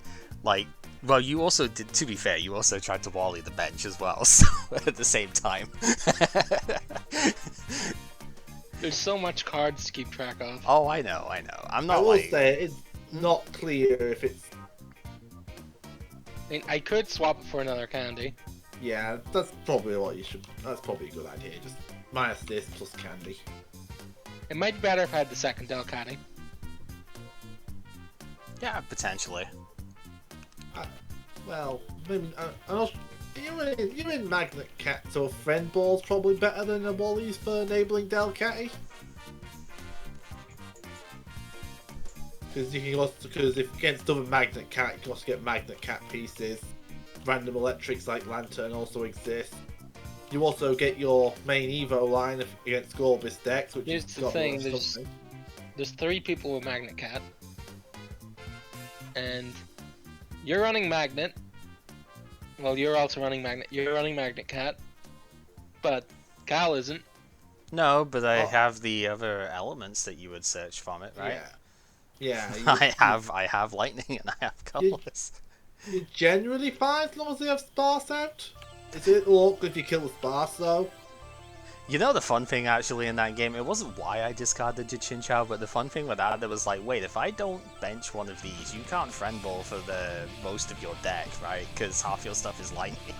I was like, I could potentially make you work more for it at that point, you know? Yeah, playing around Friend Ball is a thing, I think. It's hard to do right, but if you're only like doing flashing into it, then not playing a bench. It also plays around Stevens a bit. Yeah. I mean, okay, so you want to know the funny bit about my initial hand there? My initial hand was a 3-of-a-kind Dunsparce in the middle of it. It was like triple sparse. It was 1 Metatite and a bunch of it was TV Reporter. This is stuff I could play, but not turn 1, right? It's like TV Reporter was there. I think there was one of the Desert Runes or Strength Charm or something. Yeah, I had to wait to get the energy on turn 2. Going first turns don't do much in this format. I don't think you're just basically using whatever your lead attack is most of the time. It's interesting because they absolutely can, but it's just hard to build a deck that way and still actually do enough stuff, right? The reason it works in Modern is because we have research and, you know, stuff like we had Cynthia, which is better than Oak's research here, right? We have Marnie is actually good because you're drawing 5 new cards, not shuffle drawing stuff in, right? Because your hand goes to the bottom of the deck rather than shuffling it in proper. So you are seeing new cards. So you're going 5 deep with that. You're going 7 deep with research. We don't really have consistent access to that. Steven is ridiculous, but it relies on the opponent having already done their thing as well, right? Like you had the Steven for 2 on the first turn. That's a pretty because I had sad to keep Steven. a handful of Evos and didn't want to research them off. That's the thing. Is like, yeah, we can get to really silly bits with this, but at the same time, it can also just be the case that, well, we just don't get started, and if it stalls, then yeah, having all of these draw things doesn't really do a lot. But that's why you need more of them, because you need like more variety of it. If I can't play Steven, maybe I can play TV Reporter and it works well, you know? Because if you don't have a bench, well, maybe TV Reporter will still get me deeper. But then that's just clogging up stuff with more supporters rather than the modern thesis, which is we'd play like many more dual ball and stuff in here. The fact that this deck doesn't play dual ball is almost shocking, but at the same time, when you actually look at the decks that, the meta decks at the time, the winning ones and stuff, or topping from Worlds and whatnot, very few of them even did. Right? I think it's Dunsparce, the effect of Dunsparce, it's just so good. But once you're running 4 Dunsparce, you don't care about dual balls so much anymore. Yeah. Which is something I have vehemently disagreed with in my own deck building. I have always been playing 2 or 3, and obviously you've seen it yourself as well, but like this deck obviously does not play the Sparse, but even in decks that do, I'm still playing 2 or 3 in most of them. This is the deck that's like closest to just taking it from the site, right? And just doing it, because this was one I just didn't really know much on beforehand. But I have changed some stuff in here, right? I've gone down on the Lantern, up on the Metatron, because I figured this Metatron could actually do some really good work in the early game, and I was right. That was a good call to look at. I've kept the supporter count somewhat low in here, actually really low compared to a lot of this stuff. There's only 12 in here, but every single one of them is draw cards, right? So it's still the same number. There's just no quote-unquote fluff. Town Volunteers would be good in here, though. There was a point where I was like, I've discarded the Chinchou, I can never get it back, right? So maybe that would be a mistake. But I don't know where you'd fit it in, because I really do want the free Ruins in here right now. I'm already down 1 energy compared to what the original deck was, I think. It's hard to find room for the Town Volunteers and decks. Like, I just got out this here, my water variant, from when I was having to think about facing fire before I became the fire. Yes! Before that nation attacked, right? Yep. On the clump side, but it had to drop that volunteer just because base. Turns out if you're trying to run actually an Evo line and at 4 Archie, the accuracy gets really tight really fast. Yeah. And like I this, had the issue over here as well, but and like this gets tricky too, because okay, there's enough in here. There's like 10 draw plus like a half draw if you want to. Depends how you want to treat Shaman, yeah. But like even in here, this is a relatively lean list, because you've got like 7 ball search, the free 8 ball search, even the free energy search and whatnot in here. That's like more than twice as many items as was typically played at this time, just because of how many of these you needed. But even here, like, you are still playing 15 supporter cards, right? Yeah, I was testing about this thing. All these items, they don't replace draw in this deck. No. You need more fuel constantly. And the only way you're getting fuel is mass draw, and the only way you're getting mass draw is supporters. Yep. And, like, nowadays, you generally don't see more than, at most, 12 supporters, and 4 of those are boss. So, like, that, I mean, there are obviously exceptions, and there are quite a few supporters you can play, but typically you do not see nearly as many as this. The Mew decks, because of how stupid Genesect is, are averaging about 6 supporters. None of them are draw supports, by the way, because Genesect is that stupid, but that's a different story, right? But they play like 3 Elisa's Sparkle and 3 Boss. You can vary on those a little bit, but you generally don't see more than that, and that's just like, it's such a different thing that we have to build here. It inherently does make things a little bit less consistent, but you know, sometimes you do have to like actually take a turn off, or give up, like consider giving up a prize or 2 somewhere in order to fully like to seal that board state up the way you want.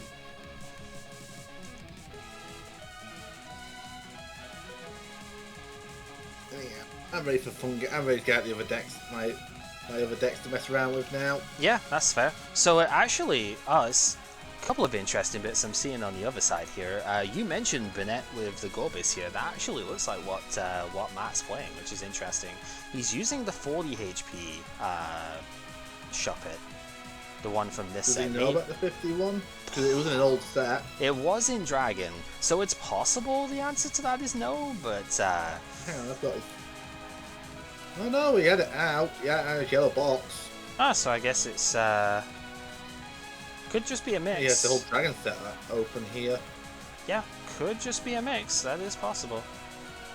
Alright, where the heck did I put the other It deck is a good attack. I'll give it that. It's I Kindle don't on think it's what site. the Gorbis wants, because the Gorbis wants Yeah. everyone to have lots of energy so it can murder things. But that's the ball. Interesting. I could see. I actually considered Master Ball a little bit in some of these. Okay, where the hell did I put the deck? This is not mine. I cannot find my other deck here, so I may have to load it in again. Oh dear. Ah well. Such is the way. I did save this as my one for the set, I suppose. So can't be helped. Guess I'll have to sort of apologize on the bits here, but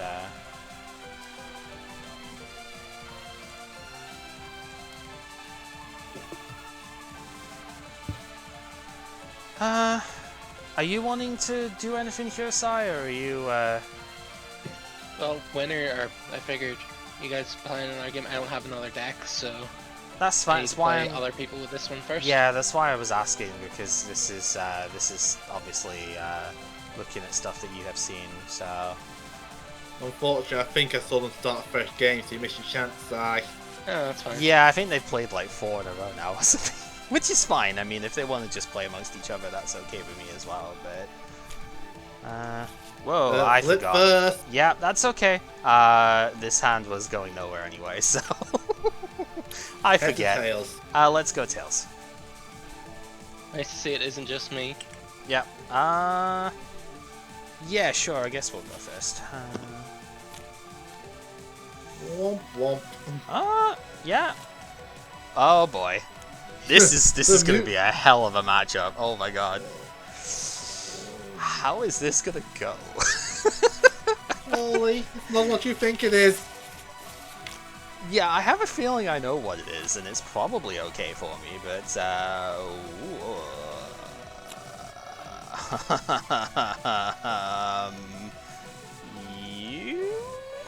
have no idea. Alright, let's go for it. Good luck. Alright, well, yeah, this isn't my ideal starter, but we might be able to make something work off it. We're going to go for Magnetic Core. Do you get it? Okay.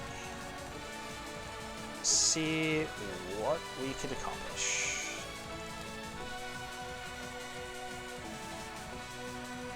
Again, once my... You'll have to forgive me. I'm going to get another one of these Beldum, assuming they're not all prized, and I'm just going to flip before I actually come out the deck, because that took about 6 seconds to get the Surge to come up there. So... You can't flip while you're in the search window, at least. I can. I have been doing that in my own testing and whatnot, so... Yeah, you're just going to have to forgive me on that. I'm just going to do that rather than come out of here. Because, yeah, not really surprising anyone. We do have this guy, so we are going to flip again for the second one. Do get it, okay. Do I just get the third one? I mean, I could, right?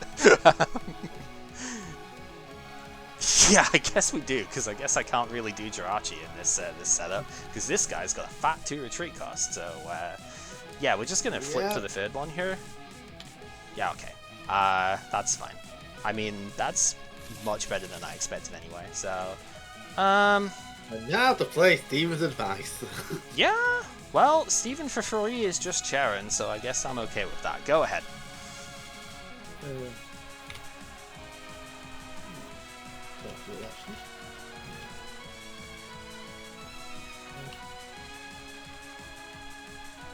Training method? Yep. Yeah, this is such a good combination with the Dunsparce.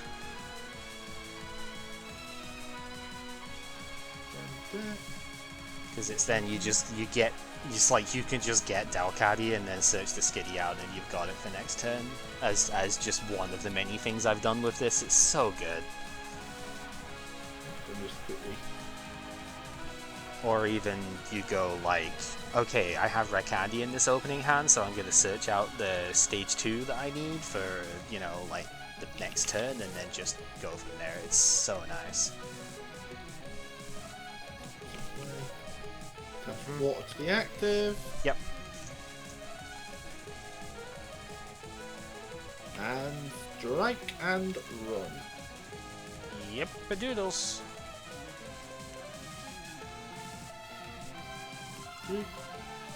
Two.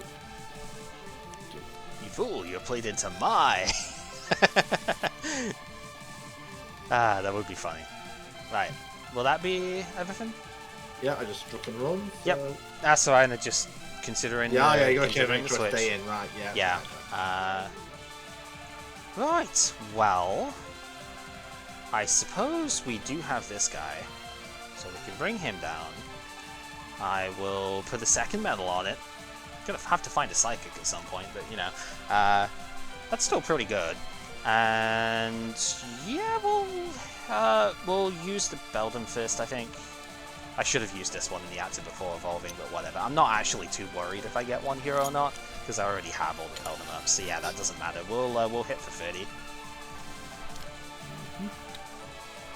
Yeah, optimally I should have used this one before I evolved, but it's like whatever. I already have basically all the metal stuff I need right now, and I get 2 flips every turn at the moment anyway, so who gives a crap?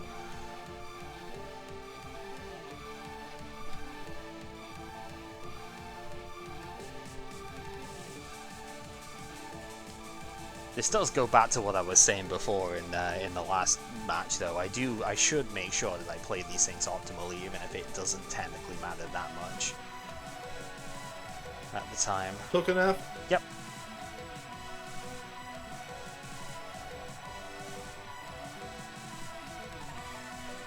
Okay. Keep the water energy.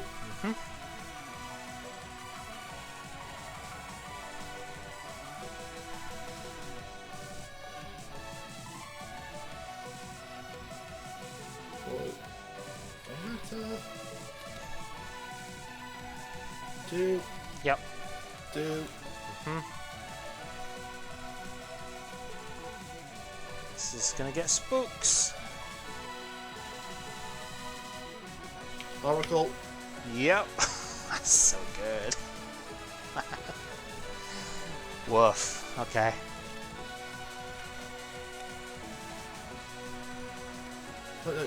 I mean, sure, because you need to discard your shuffle the deck, discard the energy, and then get 1 card drawn at the top anyway. I forget you're supposed to show. Yeah, you don't have to show, but that's fine because you're gonna do it immediately anyway. So.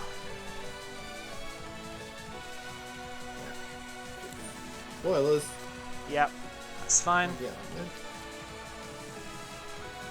Touch fire to the men. Demons away. It don't matter. I'm stood and flashing. Yep. It does get paralysis, so. You better find that psychic. Well, yeah, we'll see. Well, I guess now I'm definitely not going to ding me that. I guess the only question is, can I afford to take that turn off?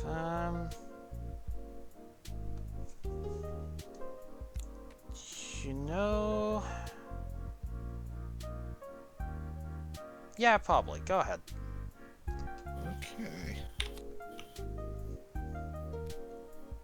Wolverine. Copycat 5. Yep. Yeah, I was thinking about that, but I was like, no, we're fine. It was that, or you get like Steven for more. It's like, I don't think I want to give you that.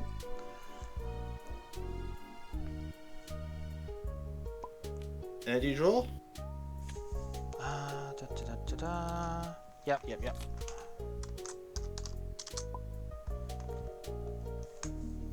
We've had this happen with Elm before, right? Where you shuffle draw and an empty hand. Yeah, okay. Right, Oracle back on top then.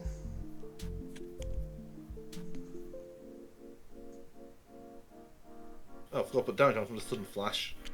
Nope. Oh yeah, metal. Duh. I would have done it if it was actually. Yeah, I done dumb. Me done dumb. It's okay.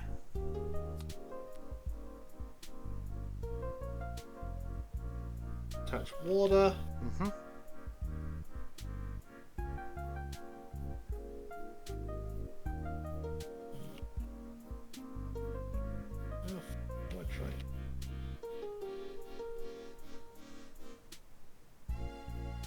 think I do. Retreat. Interesting. Okay. Dragon Wind. Yep. Because it's a gust, not a.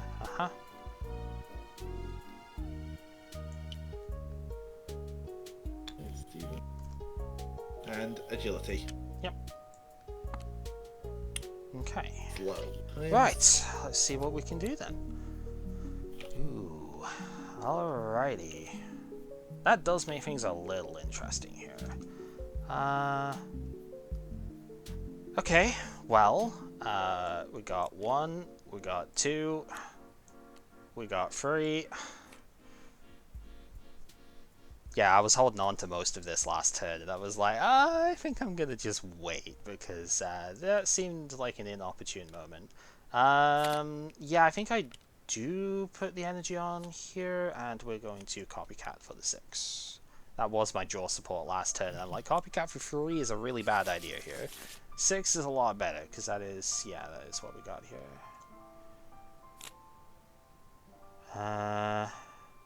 Yeah, that'll do it, I suppose. It's kind of annoying, but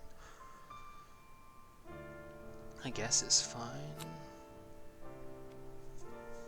Yeah, it's probably fine. We'll play Switch. And we will squared attack.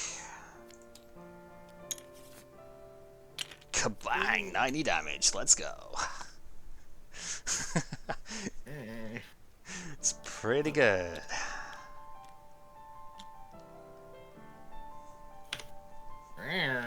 It's pretty strong, huh? Yeah.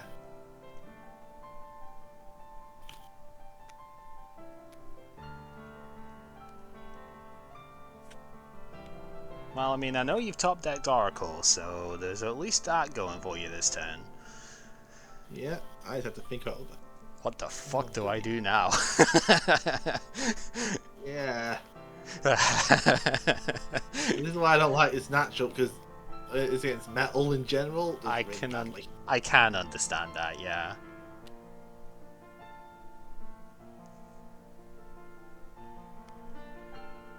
Play this deck. It's just tough because it's like, I don't really know what else I would even do with it here, right? Because it is just a case of, well, this is probably one of the best overall decks I have with the stuff here, and I do like it. It's a little bit flippy, but Yeah, I do like I'm not it. blaming you for running it. I like this a lot better than I like the Magma deck, I'll just say that now. I think this one's a lot cooler. Take them. Make them. Sure.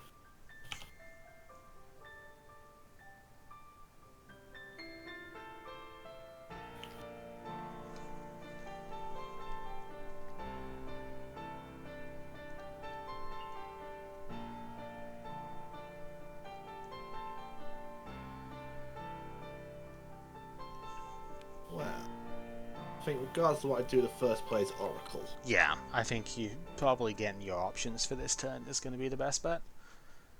Oh, this is neat. You can, like, crush draw the first one and then still get a card that you want, can't you? That's cool. Yep. Someone's running a Malamar deck. Ooh! Rapid Strike Malamar, huh? Yep.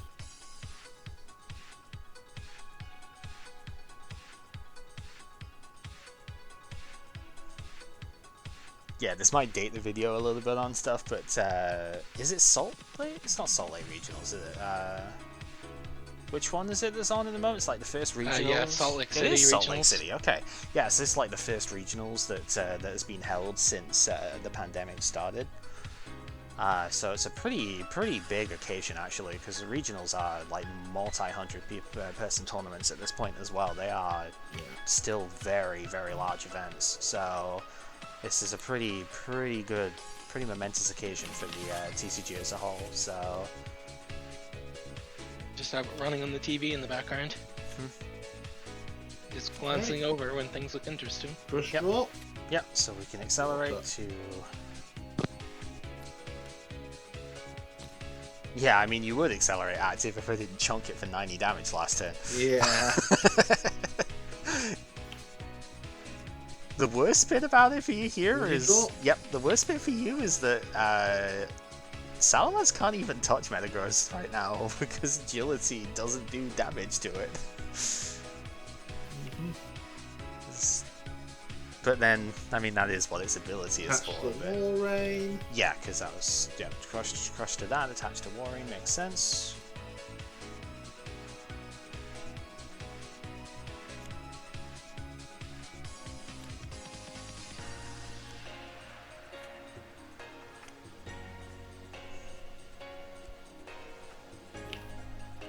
If I can win this in. Sure.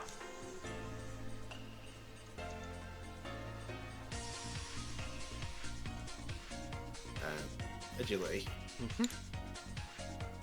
Ah, you do get it this time, which is good. Okay, you've got it then, that's fine. Right, okay. We will draw then. That would be pretty funny, but... Alrighty, I think we need to hit Steven here then for the 5. So let's do that. That's pretty good.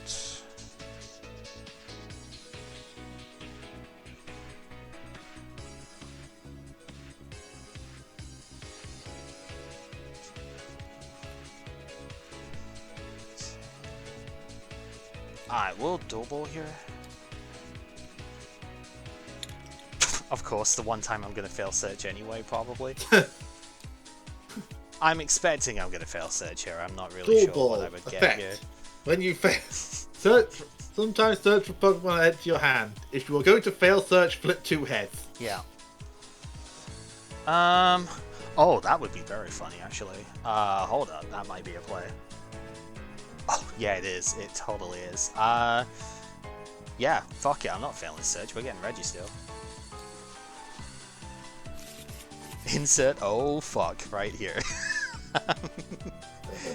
This guy's coming down because I also have this Metang up here, which has Levitate, so I'm going to attach, use the Zero Retreat to go into the Registeel over here, transfer all the metal energy that I have on the board up to the steel when I'm allowed to play cards. Thank you, lag.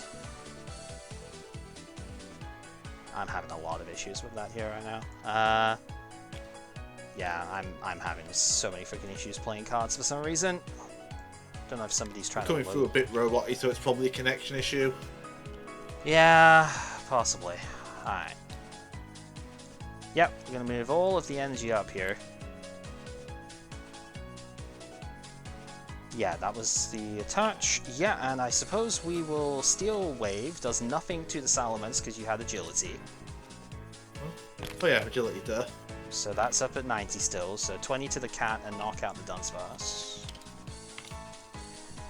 That's why I looked at this going, wait a sec, that's a deck. I'm taking that, you know.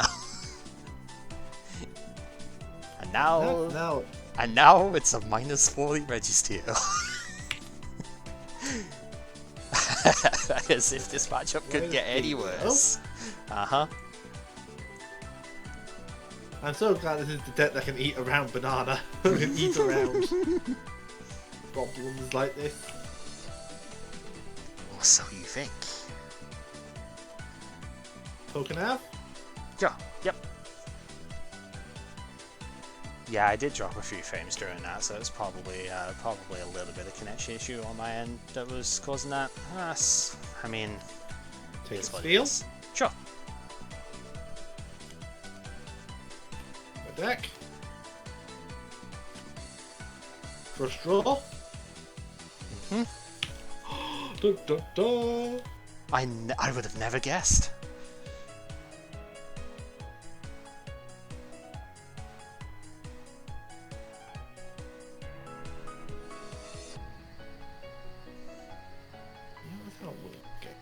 So Okay. Stevens for 6. Sure. Yeah, I do have a full bench at this point, but I think benching this Registeel was worth doing that.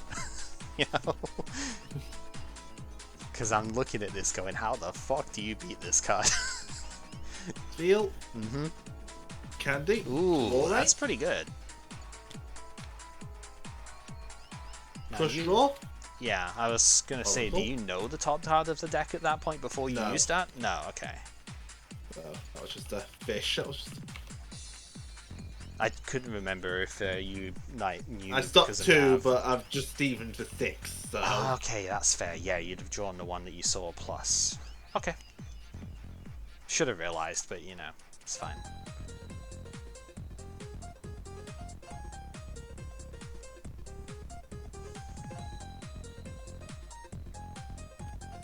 touch water.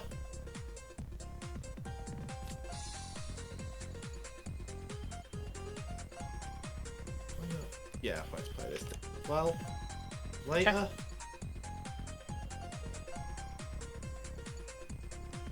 Bop it for 60. Alright, you've hit the. Yep, okay. Oh no.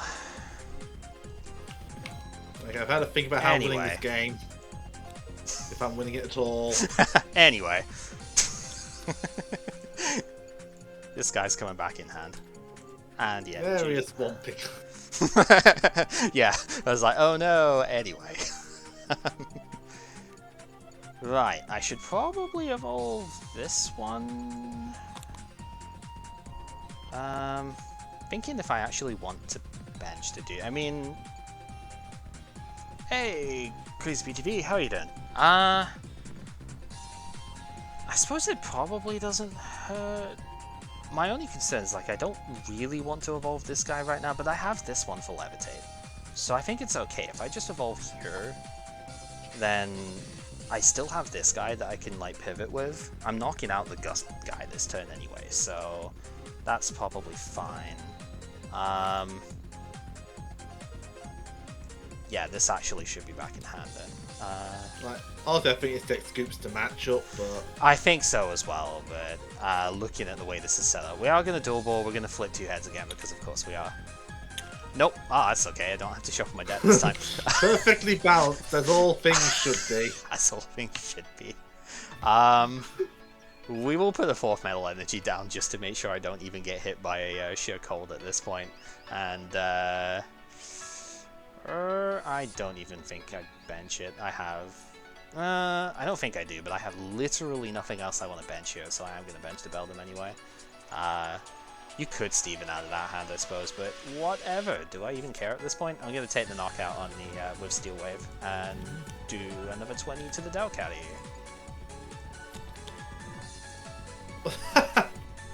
Nice damage Wow.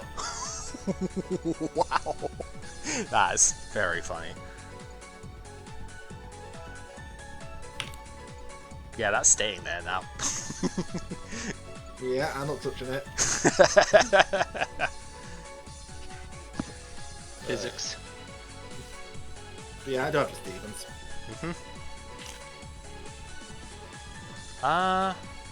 How many cards did you have in hand when you played that actually? Because didn't you have 6 before start of 10? Oh, oops. Yeah, you will need to play one first. Which is actually not possible. Oh dear. Yeah, no, this is the unfortunate errata part of it. Yeah. Training method instead then. Sorry, dude. I'm just like I caught that. I was going, wait a Yeah, sec. I... Celio. Put on there.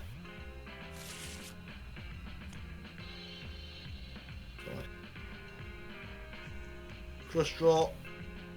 Nope. Malamar 1. Wow. Yeah, it's a cool card. Super icy wind. Alright, so onto that. You up at 30. You do not take damage because exoskeleton. And then, yeah, that and up that at 30. And then metal energy obviously stops. I mean, exoskeleton plus metal energy stops that, so. Very stopped. Very much stopped. Right, the only way I can conceivably win it is just to try and spread you out, but That's fair. I think Steel Wave is just gonna crush everything here.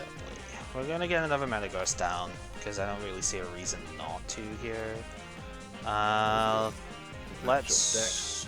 Yeah, let's put the Psychic down. 7... You can tell why I didn't want to bring this if I saw this deck coming. Understandable. There's a Ninetales variant as well, which does better, but still not. It's still not good when the card you bring, because it has a rare weakness, runs into weakness. True. That kills the whole point of the deck. Alright, I have a Steven, and I can pare my hand down for it, but I don't know if I want to in this one.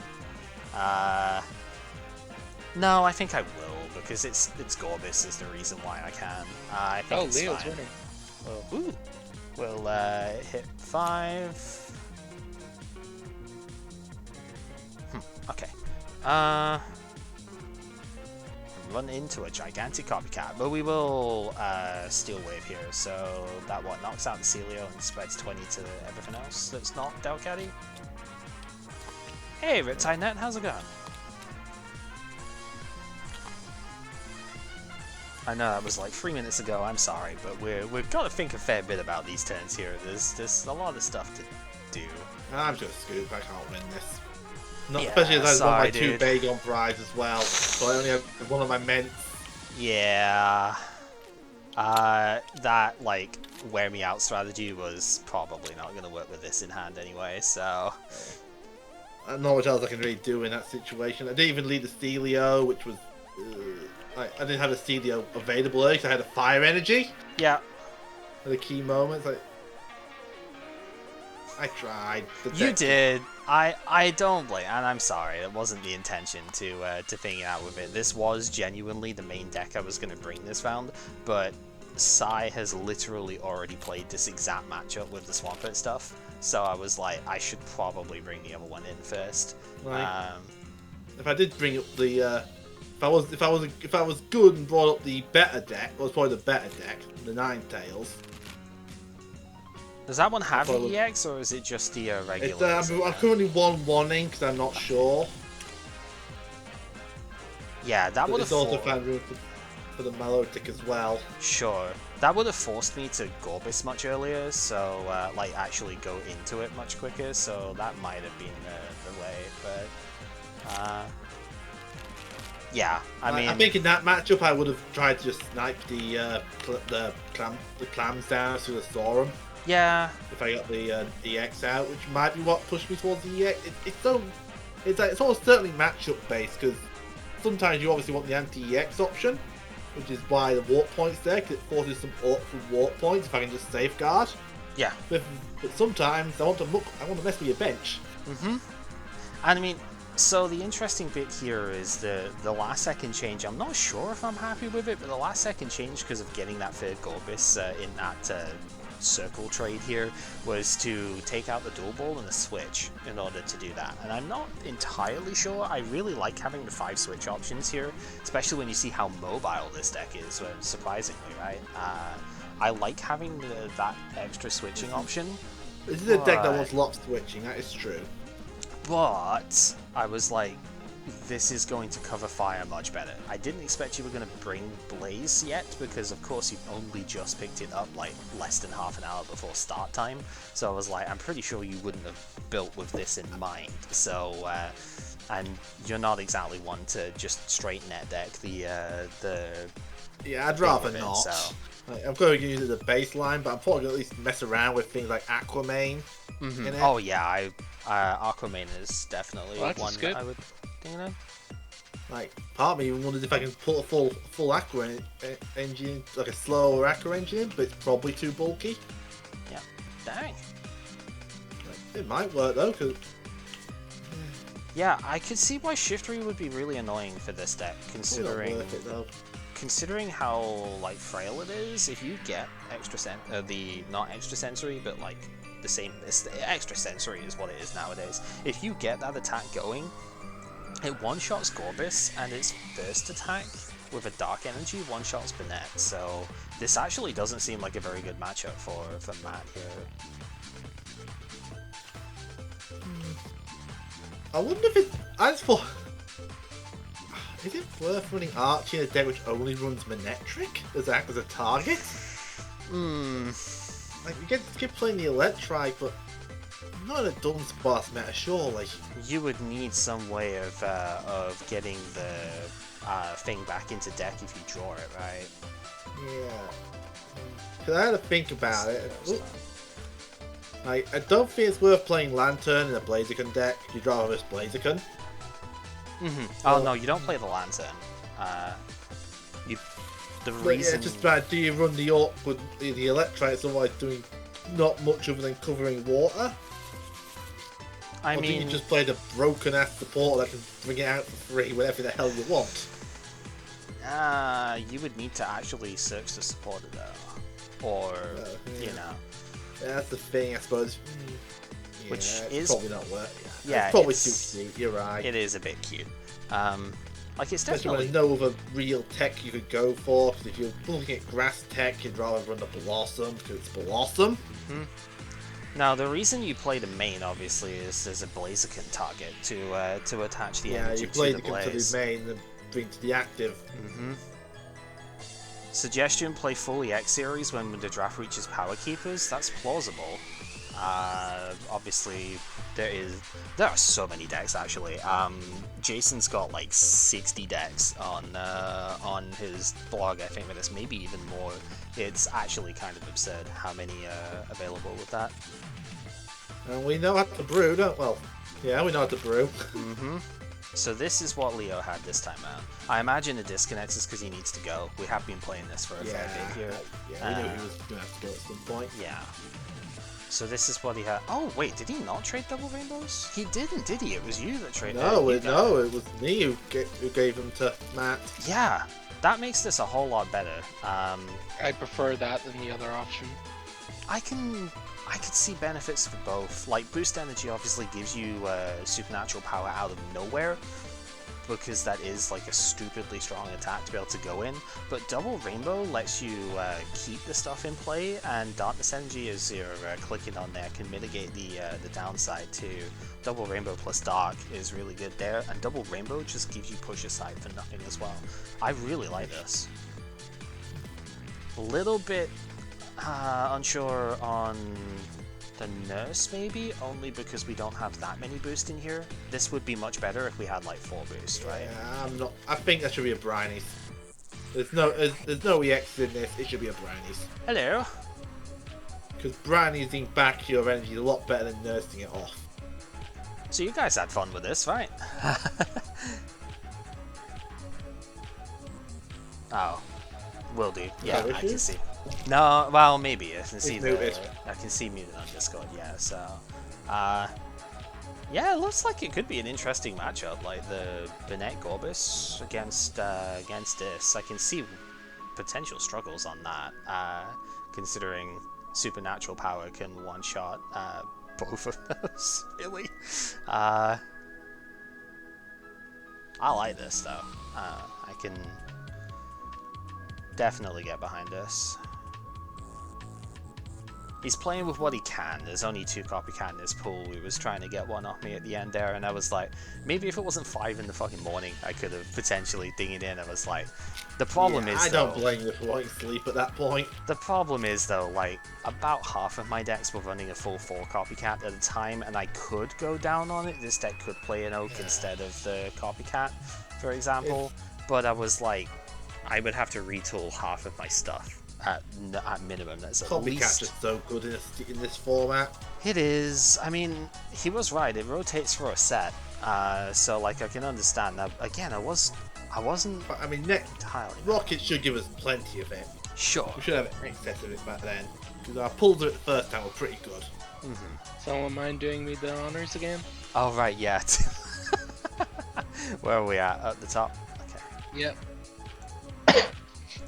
Yeah, we had Hello. a couple pretty good games.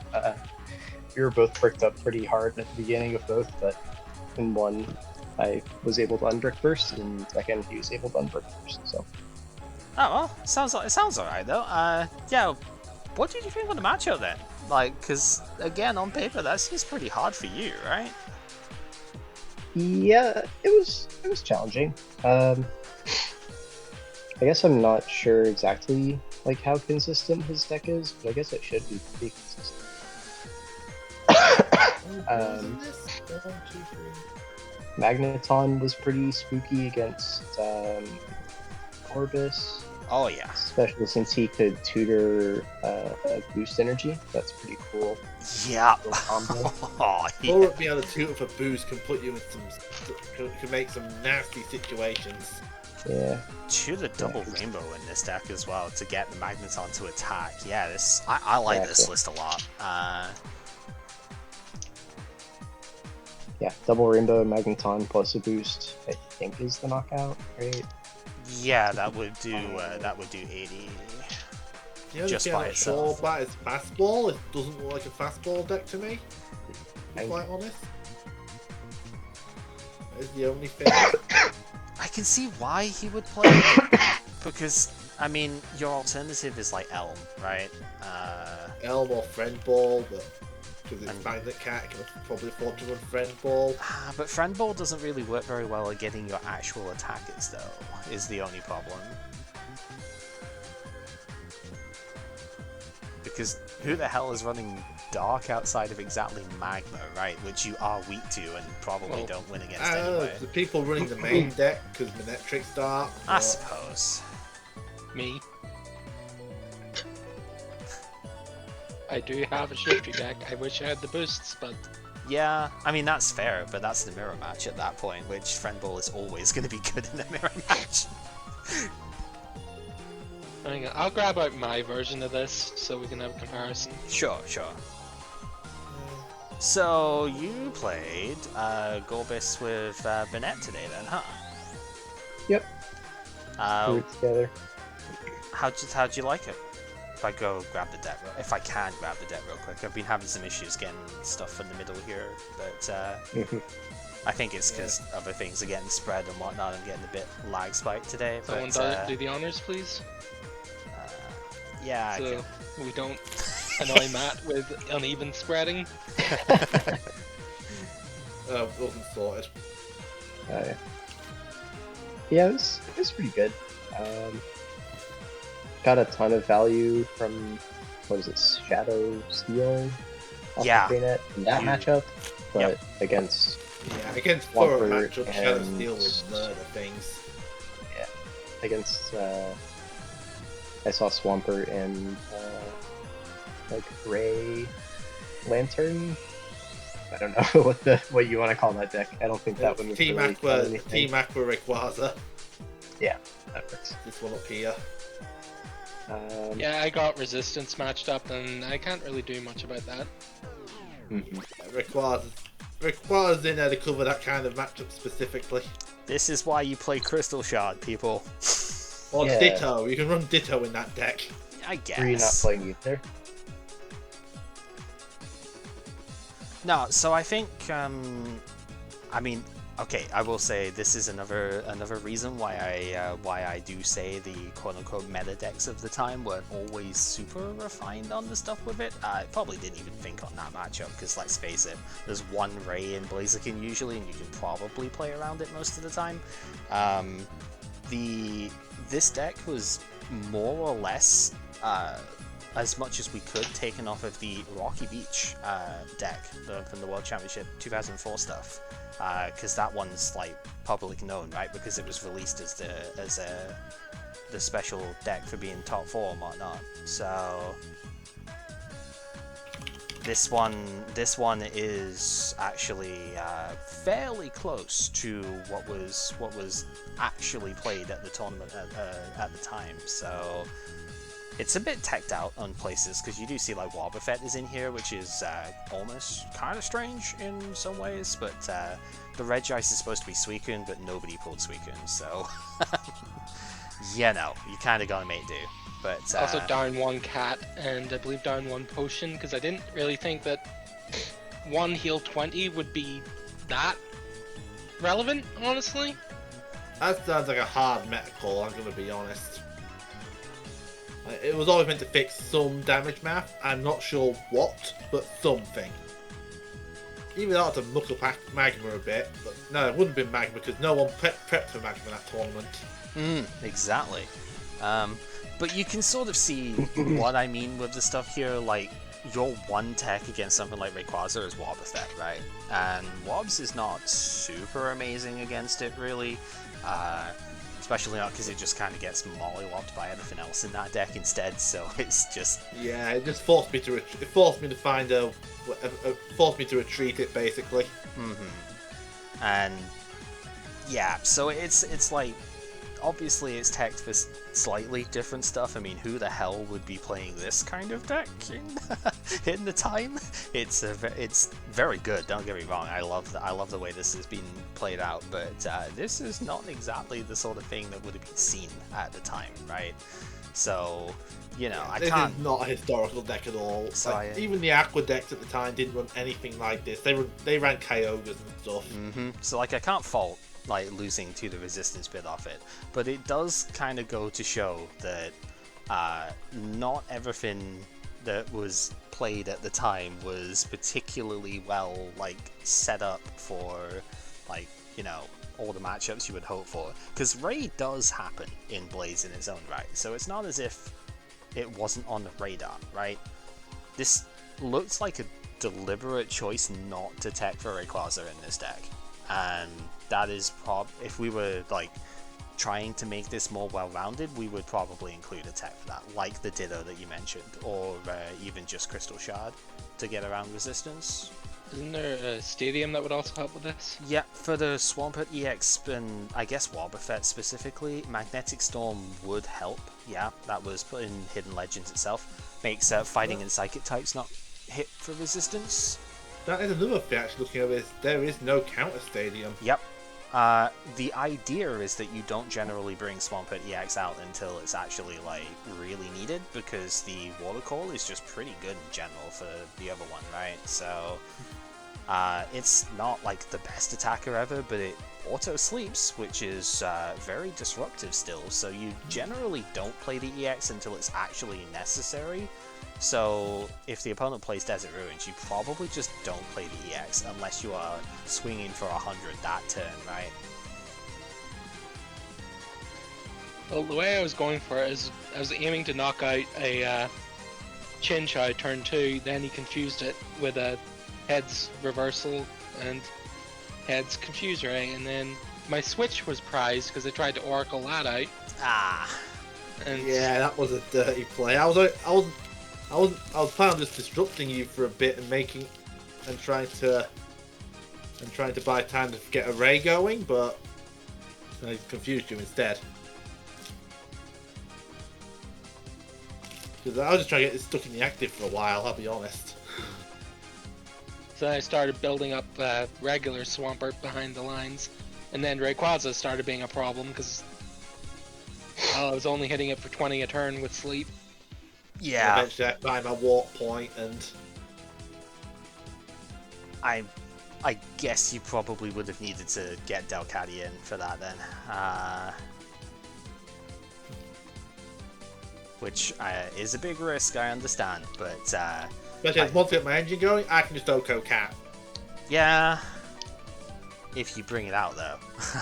You've got to be able to get that flip for it first. I actually used the walk point to force them to choose between getting either the Magnet or the Cat killed, because he was out of bench at that point. Yeah, I couldn't draw basics. I don't know what happened. It's just no basics happened. I can't do anything about that. You chose not to strike and run on like the first turn. I'm still confused by that. Well, You had a wide open bench and Dunsparce Yes. active with energy. the was idea kinda being flat. that the 10 damage would allow me then to go into the Swampert EX and then KO it with a Hyper Pump. It was awkward. It did force me to try and to squirm under it. I just got really lucky. Yeah, again, the idea was solid. It's just flips happen. What it's worth, a Chinchou dying early game isn't that big a deal for me, because I do have the Archie backups. Yeah, but it would have forced you to choose between arching the Lantern and arching the Manectric. I'd already had the main out at that point, I think, because I turned one Archie for it. So what I'm hearing here is Pepper drew like open broken as always. Sounds good. Okay. Yeah. And then got even more luck by flipping heads. Yeah. So I played 2 decks today with the stuff because I mean, apart from there's just so many decks for the format here. Also, I just kind of wanted to play something that. I didn't play Sai in the end, but I've already played Metagross versus his Swampert deck exactly, and that's the deck that he had. It was a very good match. And then we made a couple of adjustments after that based on what was there. But because I'd already played him with that, even though this was the deck I wanted to bring in, I was like, I don't want to play the exact same game again because we've already done that, and that, you know, we know how that's going to go roughly. So I instead went a little bit untested and I actually played the MLB deck here, the Metatron Lantern Bennett deck. And well, I did hit a couple of favourable weakness matchups, it seems, this week, but, you know, unfortunately, with such a wide format, that is going to happen from time to time. But this deck is designed for that, so I don't know if I can really, like, say it was just lucky chance going up against array stuff with it that way, because, yeah, you are deliberately trying to hit, like, 3 of the best weaknesses in the format, right? So it's a calculated sort of risk on it, but the general gist is just to hit hard with whatever you've got, whatever you can with the stage 1 stuff, right? You're usually going to set up faster than the opponent does, so it's just a case of, alright, get your proper hit out and then go from there. But as you know Bennett very well with the stuff there, but Darkness Chant is a really good attack as well in this sort of deck, so, you know, just, you're going to be sacking a couple of Pokemon probably like in the first 4 or 5 turns or so just being able to get like 6 damage for a double rainbow is excellent. The Lantern can keep basic energy in play onto itself, so you can go with either just get a lightning onto it through its energy grounding, or you can take a fighting and double rainbow to just hit 80, right, by discarding the double rainbow. So clearly this deck works better if you have 4 of that card, but I only have 2, so we've got to kind of do what we can here. But the card is still good. The initial list played 3, but I didn't think it was going to be that good without 4 DRE, so I just went down to the 2, and instead played the uncommon Metacham, because it can hit 20 for 1 of any energy, and potentially 30 to get a knockout on these fighting weak basics that we start with. The sheer fact of it knocks out the most commonly used Skitty in 1 hit, whether you flip heads or tails, and doesn't even have to worry about strength charming for it, is enough for me. I don't know if I would play it every time, because I do prefer the attacks on the hollow one here, but the fact if you can hit for just 1 energy off of this, it's a massive pressure point to put that out like turn 2 or something. So yeah, it's a bit of a counterpuncher deck, but I think it's pretty good, to be honest. You generally do in the region of like 60 to 80 damage average for 2 free energy, which is pretty solid in this era. It might be a little bit frail with 70-80 HP stage 1s, but then you know how that goes yourself, because your whole deck was 70 HP stage 1s this week, so it's not always that bad. And Desert Ruins is just such a good card for keeping the EXs at bay as well, because you can often strike a one-shot on the less than 100 HP ones, because Chakra Points is really good. Most decks are going to be ballooning their hand size with Stevens and Delcatties and Magnetrons and stuff like that, so Chakra Points is just excellent for doing that sort of 90 to 100 range, but for the biggest of big stuff, you probably need to chip them down a bit first, and that's what Desert Ruins is really good for. You play enough of it so that you probably just counter Stadium everyone else out anyway. That was the idea. Yeah, because I mean, against something like what you have here, I can hit one-shots on these fairly easily, so I wouldn't be too worried on the stuff that way. The fighting resist might get in the way a little bit, but I don't think it's that big of a problem for it, really. Mostly because I can hit with something else instead, right? Like the Lantern or whatnot. Lantern's Lightning Strike will just one-shot this as well. even, well, you can't Strength Charm Banette itself, so that wouldn't work, but even just looking at the Metachamps themselves, like, I only need to hit 100 with this. If you've Stevensed and not been able to get rid of a ton of cards out of that hand, that could easily happen. You have to be much more careful than you'd probably normally be expecting with going against that.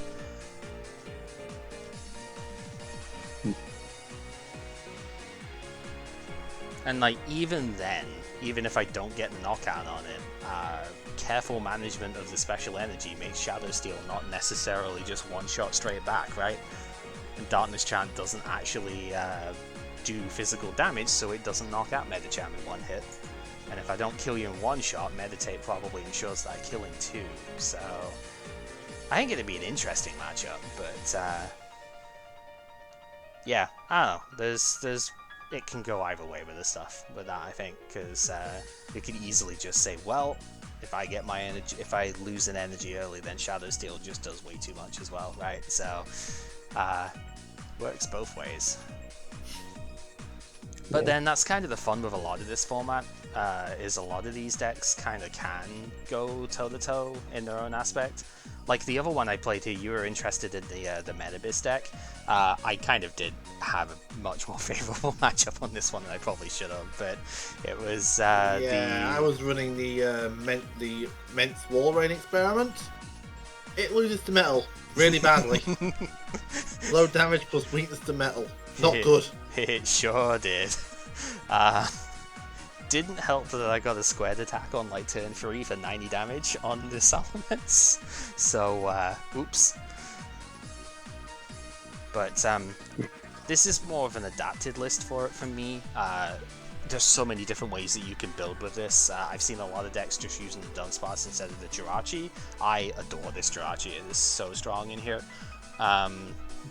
The fact that it doesn't even damage the Pokemon you're evolving, it damages itself instead, is just so nice too, because it keeps it clean for the next turn and whatnot. Definitely a card I have to mess with, because even at one-off, it's Dunsparce target. Yeah. So I can run into it. Speaking of Dunsparce, we don't need it in this deck because Magnetic Call is it's on a flip, but Magnetic Call is like every turn get a basic metal Pokemon if you flip heads. So with that and a couple of Dual Ball in here, you're generally going to set up without Dunsparce, and that Metal Call can get Jirachi. So it is a Metal Psychic, so it's possible to actually get into that and then, you know, play a switch card and use that effect turn 1 as well. We do have one copy of the Levitate Beldum in here because I found fairly quickly that being able to use Metal Juncture to transfer like an energy to that thing just gave a pivot, right? If I went, if I could play Switch into the Beldum and then just go, Metal Juncture and bring it up, give it 0 retreat, and then full heal the thing that I transferred the energy off of and just go to whatever I need to. On that same vein, I ended up playing 2 of the Levitate Metang for the same reason, because then the Metang can threaten going into Metagross after you transfer the stuff up, so made it a bit safer that way. I like getting Metal Energy out the discard though. I think this one's probably the better overall one, but the fact of this at 0 retreat when you transfer to it is so strong. But Also get you out of getting your things thrusted in sometimes. But here's where the difference comes in from the lists that I was looking at online, because none of this was played in those lists. They played only the Psychic stuff, with maybe like one of this one, I think, for the Metang. They only played the Psychic stuff, and I don't know. The Psychic one's got, the Beldum's got Call for Family, which is cute, but then why wouldn't you just use Dunsparce for that, right? And the Metang doesn't even do damage with its second attack, its damage counters. So it can't really be for hitting for weakness, because Psyshock's not good enough for that. So The only thing I can think of is the retreat cost, because it's a 1 retreater. yeah, that is the only disadvantage with the Magnetic Coal Beldum, is that it's a chunky boy at 2 retreat. But other than that, yeah, no, I think these are just clearly better. Maybe it was just because they're fire weak and they're trying to hedge bets against Blaze, but then Gardevoir's like second best, right? And you would lose to that instead, so I don't know.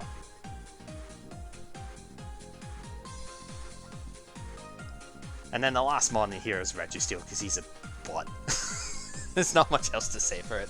The only thing that annoys me with this card is that I can't briny it, so I have to play a nurse in here if I want to be able to heal it. But it's so worth it to play that nurse for it, because this guy is readily going to take 40 or 50 less damage a turn, because you just pile all the metal energy on this thing, and then Exoskeleton just makes it take even less. And this really hurts decks that are playing too many of the same type of card.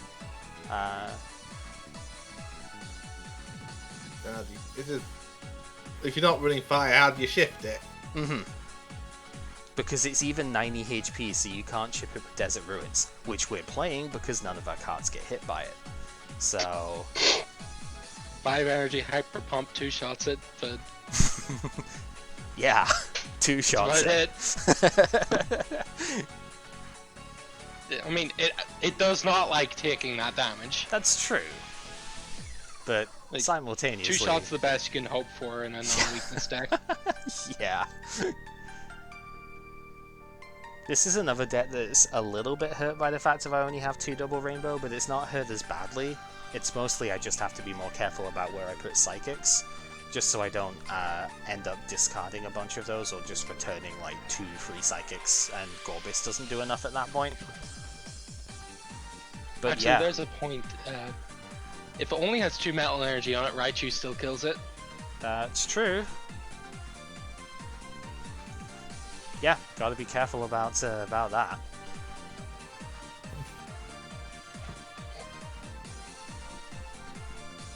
But yeah, those were the 2 main ones I had here. I have a lot of other stuff that I want to play, like X-Wild is a really cool one that I've been messing about with.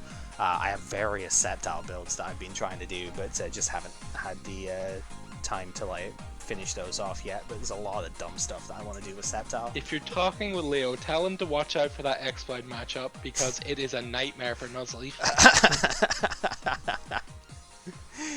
Yeah, You're shutting off your attacks for 1 energy. Oh no, it has 4 attacks and they're all easily reachable. Yeah, which one do you switch off? Just, yeah. How about your own one though? Is there anything like special that you need in with here?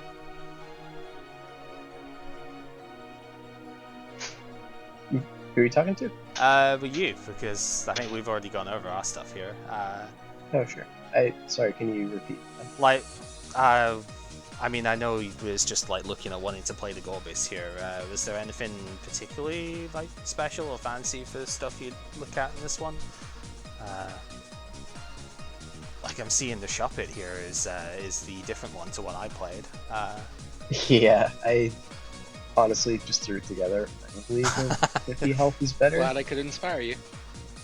Yeah, I obviously after getting Gorbis was like, hey, I gotta play Gorbis. And needed a partner, wasn't sure what to play with it, and Psychic seems good. I also thought about Guardy. Yeah. I can see the value there for sure, because it can be hard to get those attachments out. I will say a couple of things I want to say. First, this isn't actually a bad Shop It. I just think it's bad in Gorbis.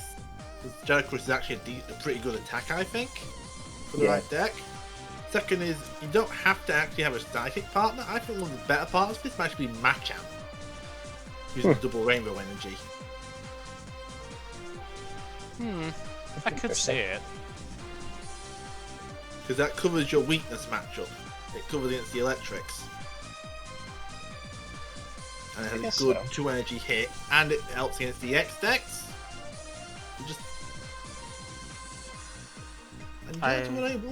I feel like my only issue with that would be then you die to purple on the other side, right? Because that's a super volatile matchup at that point. Yeah, purple is volatile then. Because Mystic Water does damage based on both players' psychic energy in play. So if the opponent has a Gorbis, then things quickly become dire.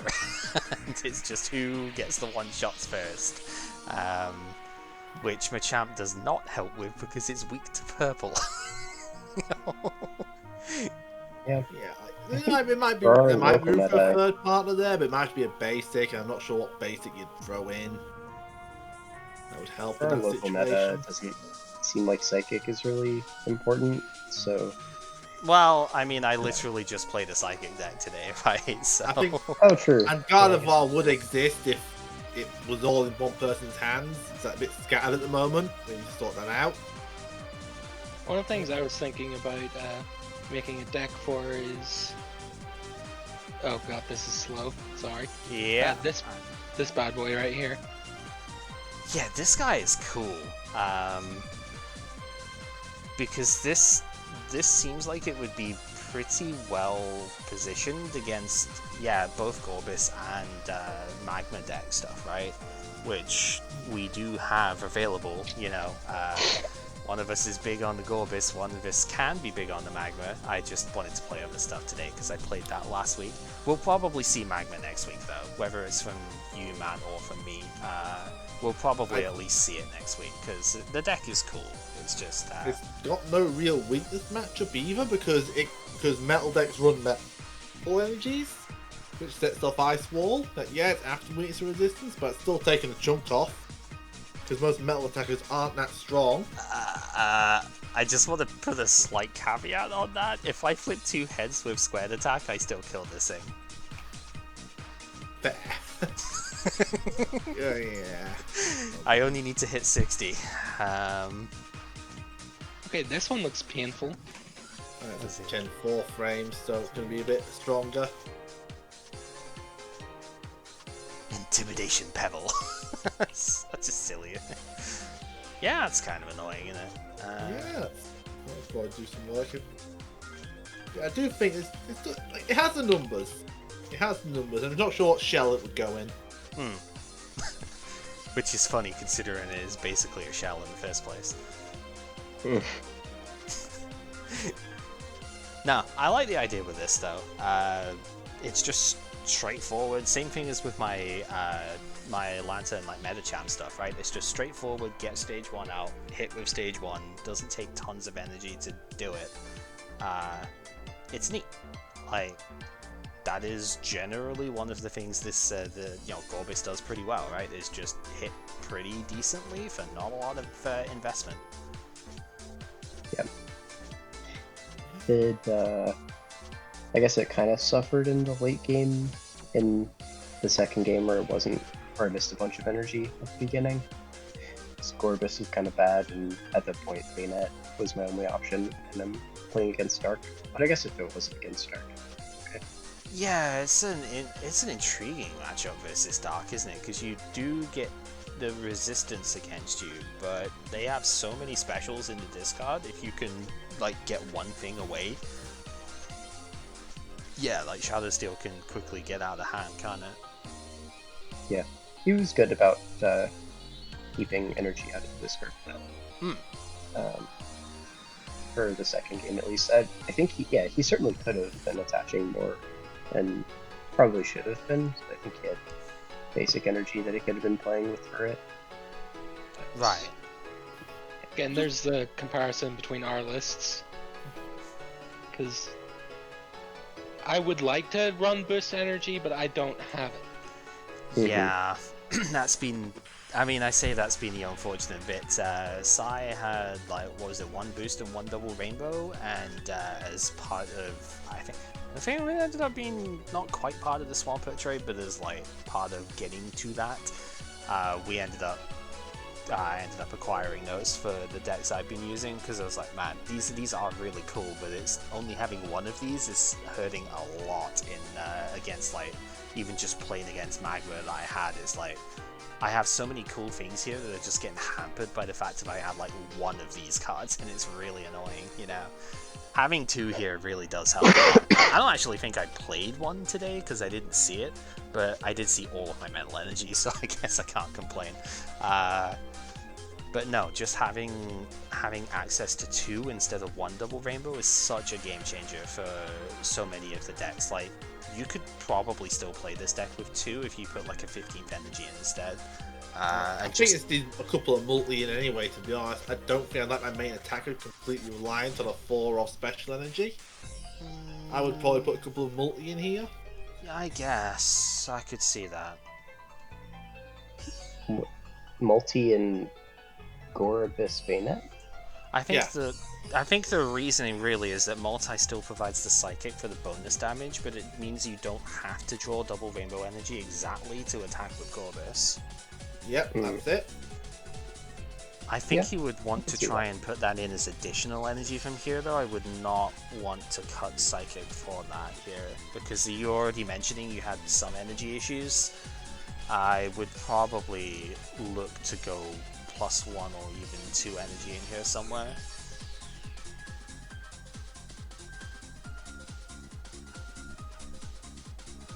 I don't know. I guess the fastball's probably where I start, but it depends on what kind of hands you get. Fastball is really good in a deck that only has Fastball 2 is different good, evolutions, but though. I suppose the Master Ball first, then yeah. Yeah, we'd have to first, see. It's definitely an excellent start, though, especially as you say, you just kind of threw it together, right? I don't think you need 3 catcher and 2 warp point. Yeah, That might be a No, little much. You don't could cut need that hard for switch energy, I cards. guess. Yeah, your Gorbis is free retreat, so you don't need much in the way of hard switches. So I'm not going to mow people for running 2. 2 is all. If you want to take against conditions, I'm not going to say 2 is bad. No, I would say probably maybe drop 1 reversal if you want to keep the warp points in case of status. Yeah, my thought with that is you're aiming to be like an early aggression deck, and reversal potentially lets you put the aggression in the right place. Yeah, it's the same reason Magna plays like 2 or 3 of them, right? Because you can easily just get that, in Magma it's Groudon obviously, but you can easily just get that turn 2 high damage attack off. I can see it, similar sort of idea here. Oh, The just... meta deck was not playing reversal at all, I don't think. So when I cut the rare candies in stage 2 line, I felt like I had extra space. So it's like, hey, that's a good card that I wish I had space for, and now I have space. Yeah, no, it sounds good to me. It's always, if you can get it, it's always that explosive card, isn't it? It's just you take a prize out of nowhere. Yeah. But yeah, it could be a cut. Well, I think it's an excellent first draft anyway, if you want to put it that way. It's definitely looks really cool. I might just because I don't quite have the 4 Banette, but I have like 3 of this, 3 of the Gorbis, and okay, only 2 double rainbow. But this is actually something I was building myself with what I had, so I may end up looking at. I probably won't play it, but like I may end up just looking at it as a sort of inspiration point. I don't think you want 4/4 Burnett anyway, because it's a bit bad to have a ton of these early. I don't know. Again, excellent experimentation point to start off with here with it. So I will probably end up like taking a look at this myself and going, yeah, well, how would I change things off of it? I mean, I only have 2 TV reporter as well, so that's a bit of a problem. But you know, we make do with what we can, and no, I think it's really cool. I wouldn't mind if you're alright with me saving that and seeing what it's like. I wouldn't mind just experimenting with that myself over the week, because we are going to be playing this again next week. The format, that is, not necessarily these decks. Of course, we could play the same thing with that if we want, because it is a good deck after all. But I think I know I have at least a couple more that I wanted to show here. We're probably going to try and show some midweek stuff. But I also have a couple of things that I could only properly describe as bullshit, which I need to make with what I have at the moment, that I just haven't quite been able to put enough like effort into yet to make it comparable with literally Meta Blaziken and stuff, you know. Yeah. I was I do like, want to get Oh, Storm Meta, on the you always Gardevoir won deck at Duck some Daddy. point as well, because I'm not using my Guardi X anymore. My plans changed. I want to trade off Storm as well. right, sorry, you were saying that? I was just saying it's not meta. He only has 1 Delcatty. Budget Yay! That's gonna make all the difference, huh? It actually does sometimes. It's a 10% chance to fuck us in the prizes. Oh, I know. Trust me, I know I am in the more privileged position that way, but is what it is, as they say. I had one other idea for this with sort of what I have access to, but not quite, which is the reason I didn't go further with it, is Ninjask Shipja. Oh. Oh, that would be spicy. Okay. I figure Quick Touch lets you protect energy, more for your tree is nice, and Shedinja can buy turns. I do have a Ginger. I do have a shed I'm not using. If you need one in a trade. It's something I'd like to play. That's very interesting, yeah. I unfortunately don't have Shedinja. I don't even know if I have that Ninjask, actually. I probably do, but I've got the 4/4 of the Ninjas, so yeah, that's fair. I don't know, a Shedinja or two. That is very cool. Would you play Bill's Maintenance in that deck in case you draw the Shedinja? Like, I don't know, but because Ninjas can only search it from deck, right? Maybe. I don't know. I think if I you're... think you run enough that shuffle draws would be fine. Probably. Yeah. Yeah. If I was worried about it, I would just play... Like, you can just evolve it from Ninkata instead. Yeah, Which I think is adequate. that's fair. And then I guess Town Volunteers or something to get the Ninkata back in deck if it does get knocked out is probably... Yeah, I can see it. That'd be really cool. Could even just be like a 3/2/2 line. Mm-hmm. Yeah, no, I can see the idea of working off of that, and that would be very fun to see. Yeah. Yeah. Quick Touch is kind of low damage, so I guess the advantage there is grass weakness, but even then it's not that good. I don't know. I mean, hit and run attacks are not something we see too often at the moment, so having something like that would be definitely on the unique side, and yeah, it could easily catch people off guard for sure. Yeah, it forces some weird stuff. You can unevolve something, or I guess you can just use Dunsparce probably if that's what you're gonna really get Shedinja most of the time. Yeah, but even then, Dunsparce is like 10 damage at a time, so that's gonna take a fair bit if that's your only answer to it. Yeah. If you're chipping down the shed, it's also putting more damage on you. Because damage curse is based on your counters. Yeah. That can even run Orange Berry if it really wants to. Be a pain in the bloody ass. That would be pretty funny. Damage curse for 30, Orange Berry, it's healthy again, have fun.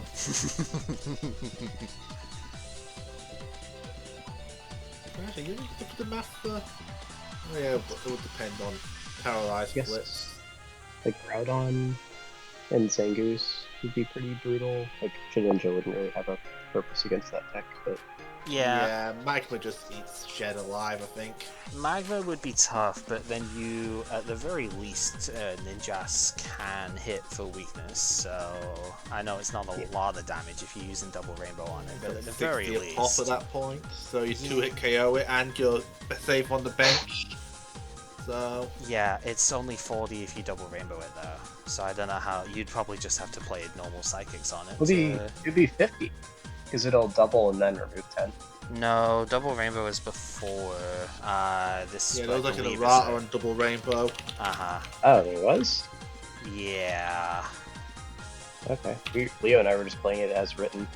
Yeah, I mean it makes sense because that's how it was written in the set. But I'm pretty sure in the actual, I'm pretty sure the next printing, which is not for a while, but the next printing of it, I believe, does say before on it. Yeah. Okay. Which is That would have. That would have changed our games too. Oh no. Discord as well. It's fine. I won the first one, which is what counts. So take it. Yes, there you go. Yeah, the very next printing of it is, which is in, in Emerald. Yeah, your hand was in the way. Yeah, the very next printing of it in Emerald at the end of the next block does have the corrected text. So, just like Steven. Was it played with the original text until that printing? No, there was a ruling on it. Let me dig it out of the compendium. I can actually say from the from my Deoxys rulebook, I'm pretty sure it had the correction in there as well. Which the Deoxys is like one set before, so... The announcement was October 1st, 04, so after Worlds, but before Team Rocket returns? Okay, so yeah, it would have potentially been... But then it gets weird when it's at Worlds, right? Because the Japanese guys will have had it with the original before text on it, right? Yeah, and it's just so It it was a gets... translation issue? I mean, that's usually what these things are at this we'd stage have to of the have DNA game. to be sure, I guess. Most of the time, Yeah, it's probably. not a balance change in this sort of era. I can't think of too many times where balance changes like that have happened, other than the obvious Pokemon catcher. Yeah. It's all the Gen 5 erratas for that, isn't there? That should be an easy one to check, though, because you can just, like, you don't have to read it to recognize that that word is different than the other. So I assume otherwise the text should be the same. Yeah, that's fair. Interesting.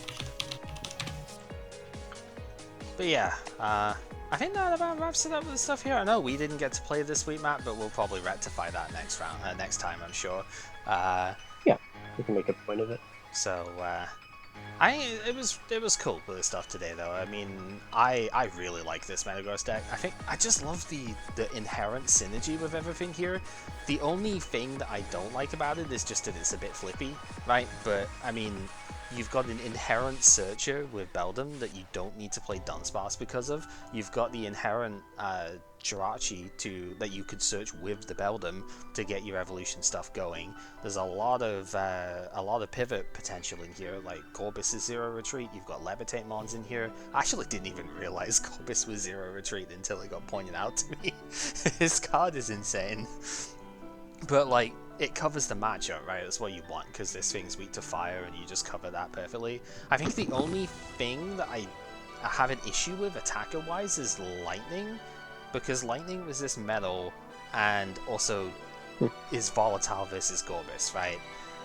I have one copy of Magnetic Storm. If I could fit that in here somehow, because Metagross is metal and psychic, it gets the benefit and wouldn't be hit with resistance at that point. So that might be a play, because you just don't play that versus other psychic decks, right? Because you have a resistance to psychic on Metagross, which is the other thing I like about it here, is that it hits psychic for weakness generally, but doesn't get hit for weakness back. It gets hit with resistance instead, which is very, very unusual for psychic types. That like never happens. Like the best you can usually hope for is like Bennett, isn't it? Where it's Dark Weak and not Psychic Weak. But no, this thing both hits Psychics for weakness and resists them at the same time, which is just crazy. So, like there's so much inherent synergy in this deck. It's very fun to play as a result. But the only problem really is that you need a lot of coin flips sometimes, because your attack is flip 4 coins. And we've seen in the past how that works out. There's also one other problem, bottom right of the card. Bottom left of the card. Yeah, sorry. the fact of... I mean, yeah, but that's why Gorbis is so good in here, you know. Yes, Blazer King can still be a potential issue with the stuff there, because you do need to get a decent amount of energy in play for this to work, but Gorbis is a pretty let's big... be honest, every Blaziken deck's going to have some plan for Gorbis. It's too Sure. big in the meta not to. Sure. Also, I don't want to discount Jirachi's second attack here. It doesn't work in like any deck except this one, but Psychic Metal 30 with a Confusion Flip is actually really good on, again, a Psychic type that isn't weak to Psychic.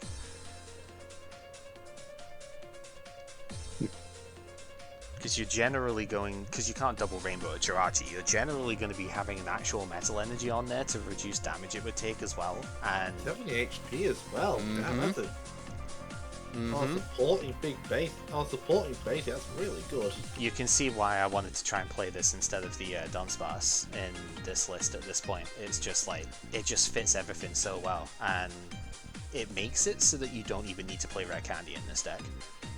And you can just instead focus on having more of these guys out.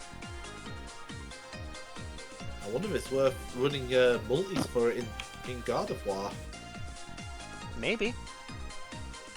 That's a deck that wouldn't mind the help evolving. Being able to get out turn 1 with Magnetic Call is also pretty good. Yeah, I just need to find a space for like a third switch in here at this point, because I had to take it out for the extra Gorbis line.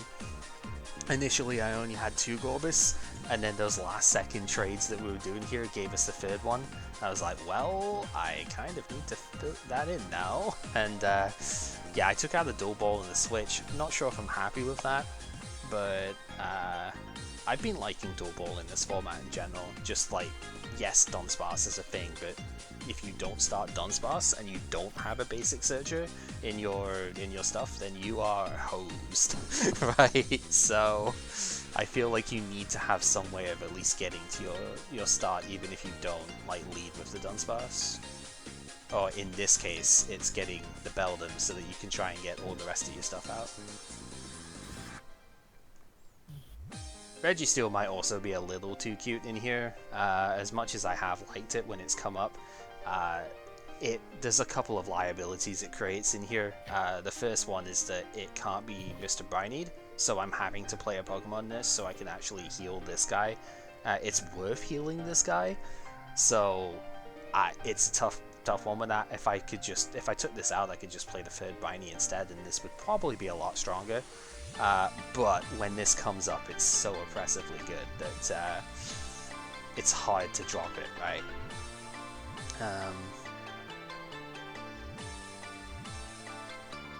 So yeah. I only saw the first game. Ray beat Swamp. I saw you guys play games after that. So I played MLB against that Ray and won fairly handily.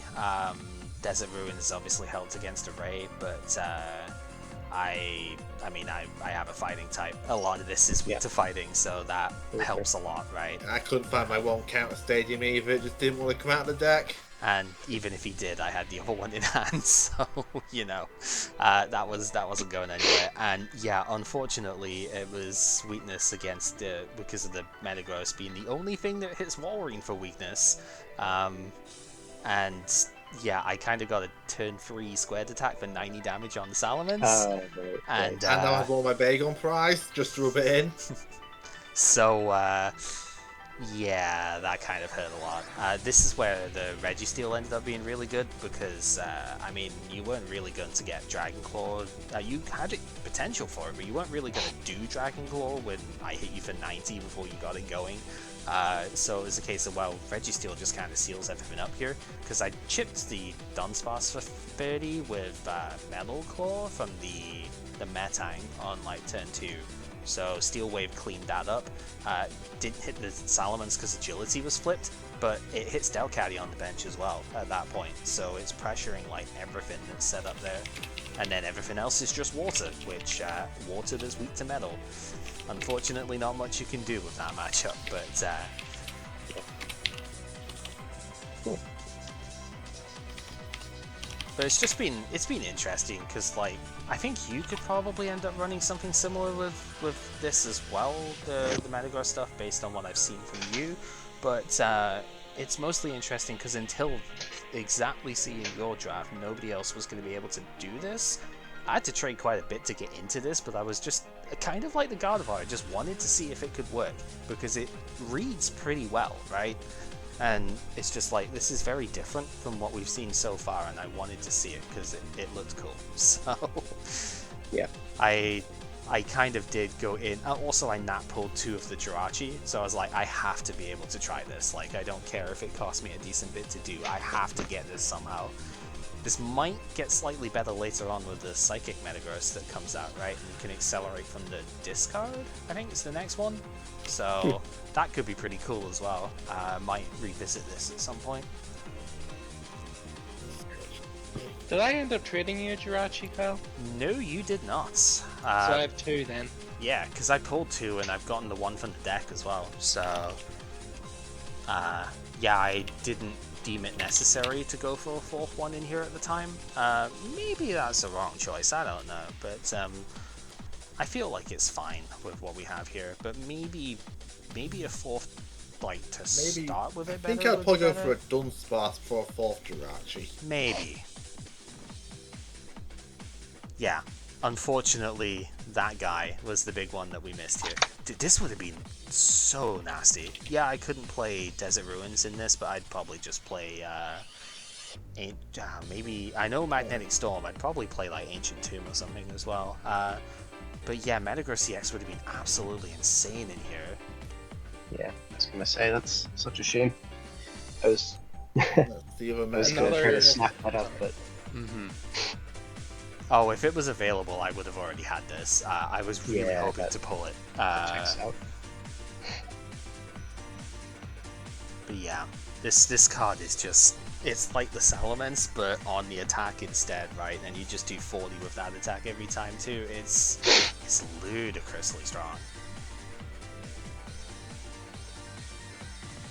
And then yeah, this oh, right, it gets metal back as well. Yeah, no, this is gonna be busted. Alright. we want to get excited for this one later on in the third set of next rotation. Third. Yeah, Deoxys is the third one. Yeah, may search your discard pile for a psychic or metal energy card and attach it to the active and put the damage on it. That is ludicrously strong for this sort of thing. Move it away, nurse it up, get it back on. Nurse is rotating and never comes back, I don't Oh. think. Not Yeah. in this sort of format. Yeah. Briny then. Yeah, Briny could work. It's too bad this guy isn't metal. Yeah, that's like the only disadvantage with it, I think. But it does offer a different weakness for the deck as well, though. One that the other Metagross resists, so... Yeah, that's awesome. Yeah, I think that's going to be a big help. Solid 2-2. Yeah, I wouldn't hate playing, as you say, the mix of that at that sort of stage. We'll have to see.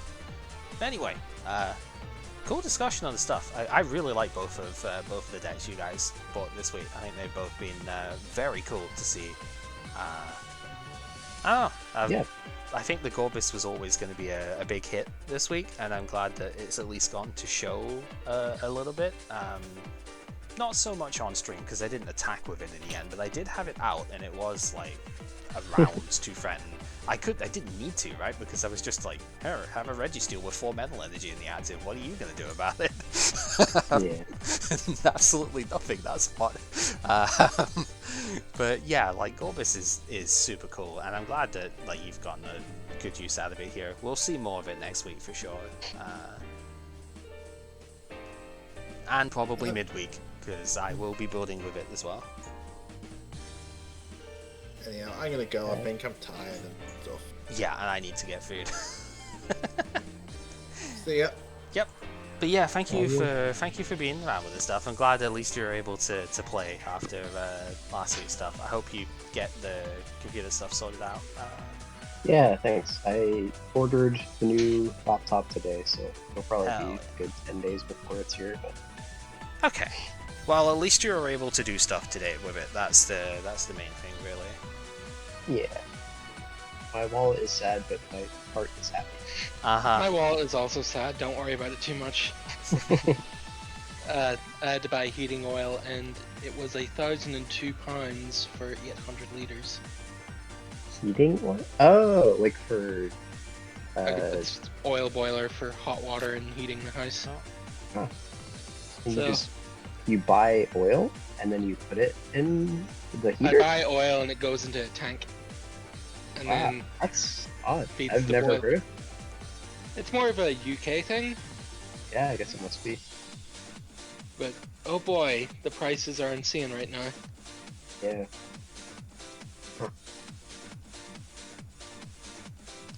So you guys don't do like? Actually, I guess I don't even know the technology for heating that's used here, but since I'm in Florida. But Oh wow, yeah, that would I guess that would do it. I think in your case, it's more the technology used in cooling. for sure, yeah. But like, in the colder states is, I think that's electric heating, right? I would not know. Yeah. Huh, that's really interesting. Not off the top of my head, anyways. If anyone should know, it's me, and I don't. So. Oh, Well, yeah, again, wow, thank that's you. rough.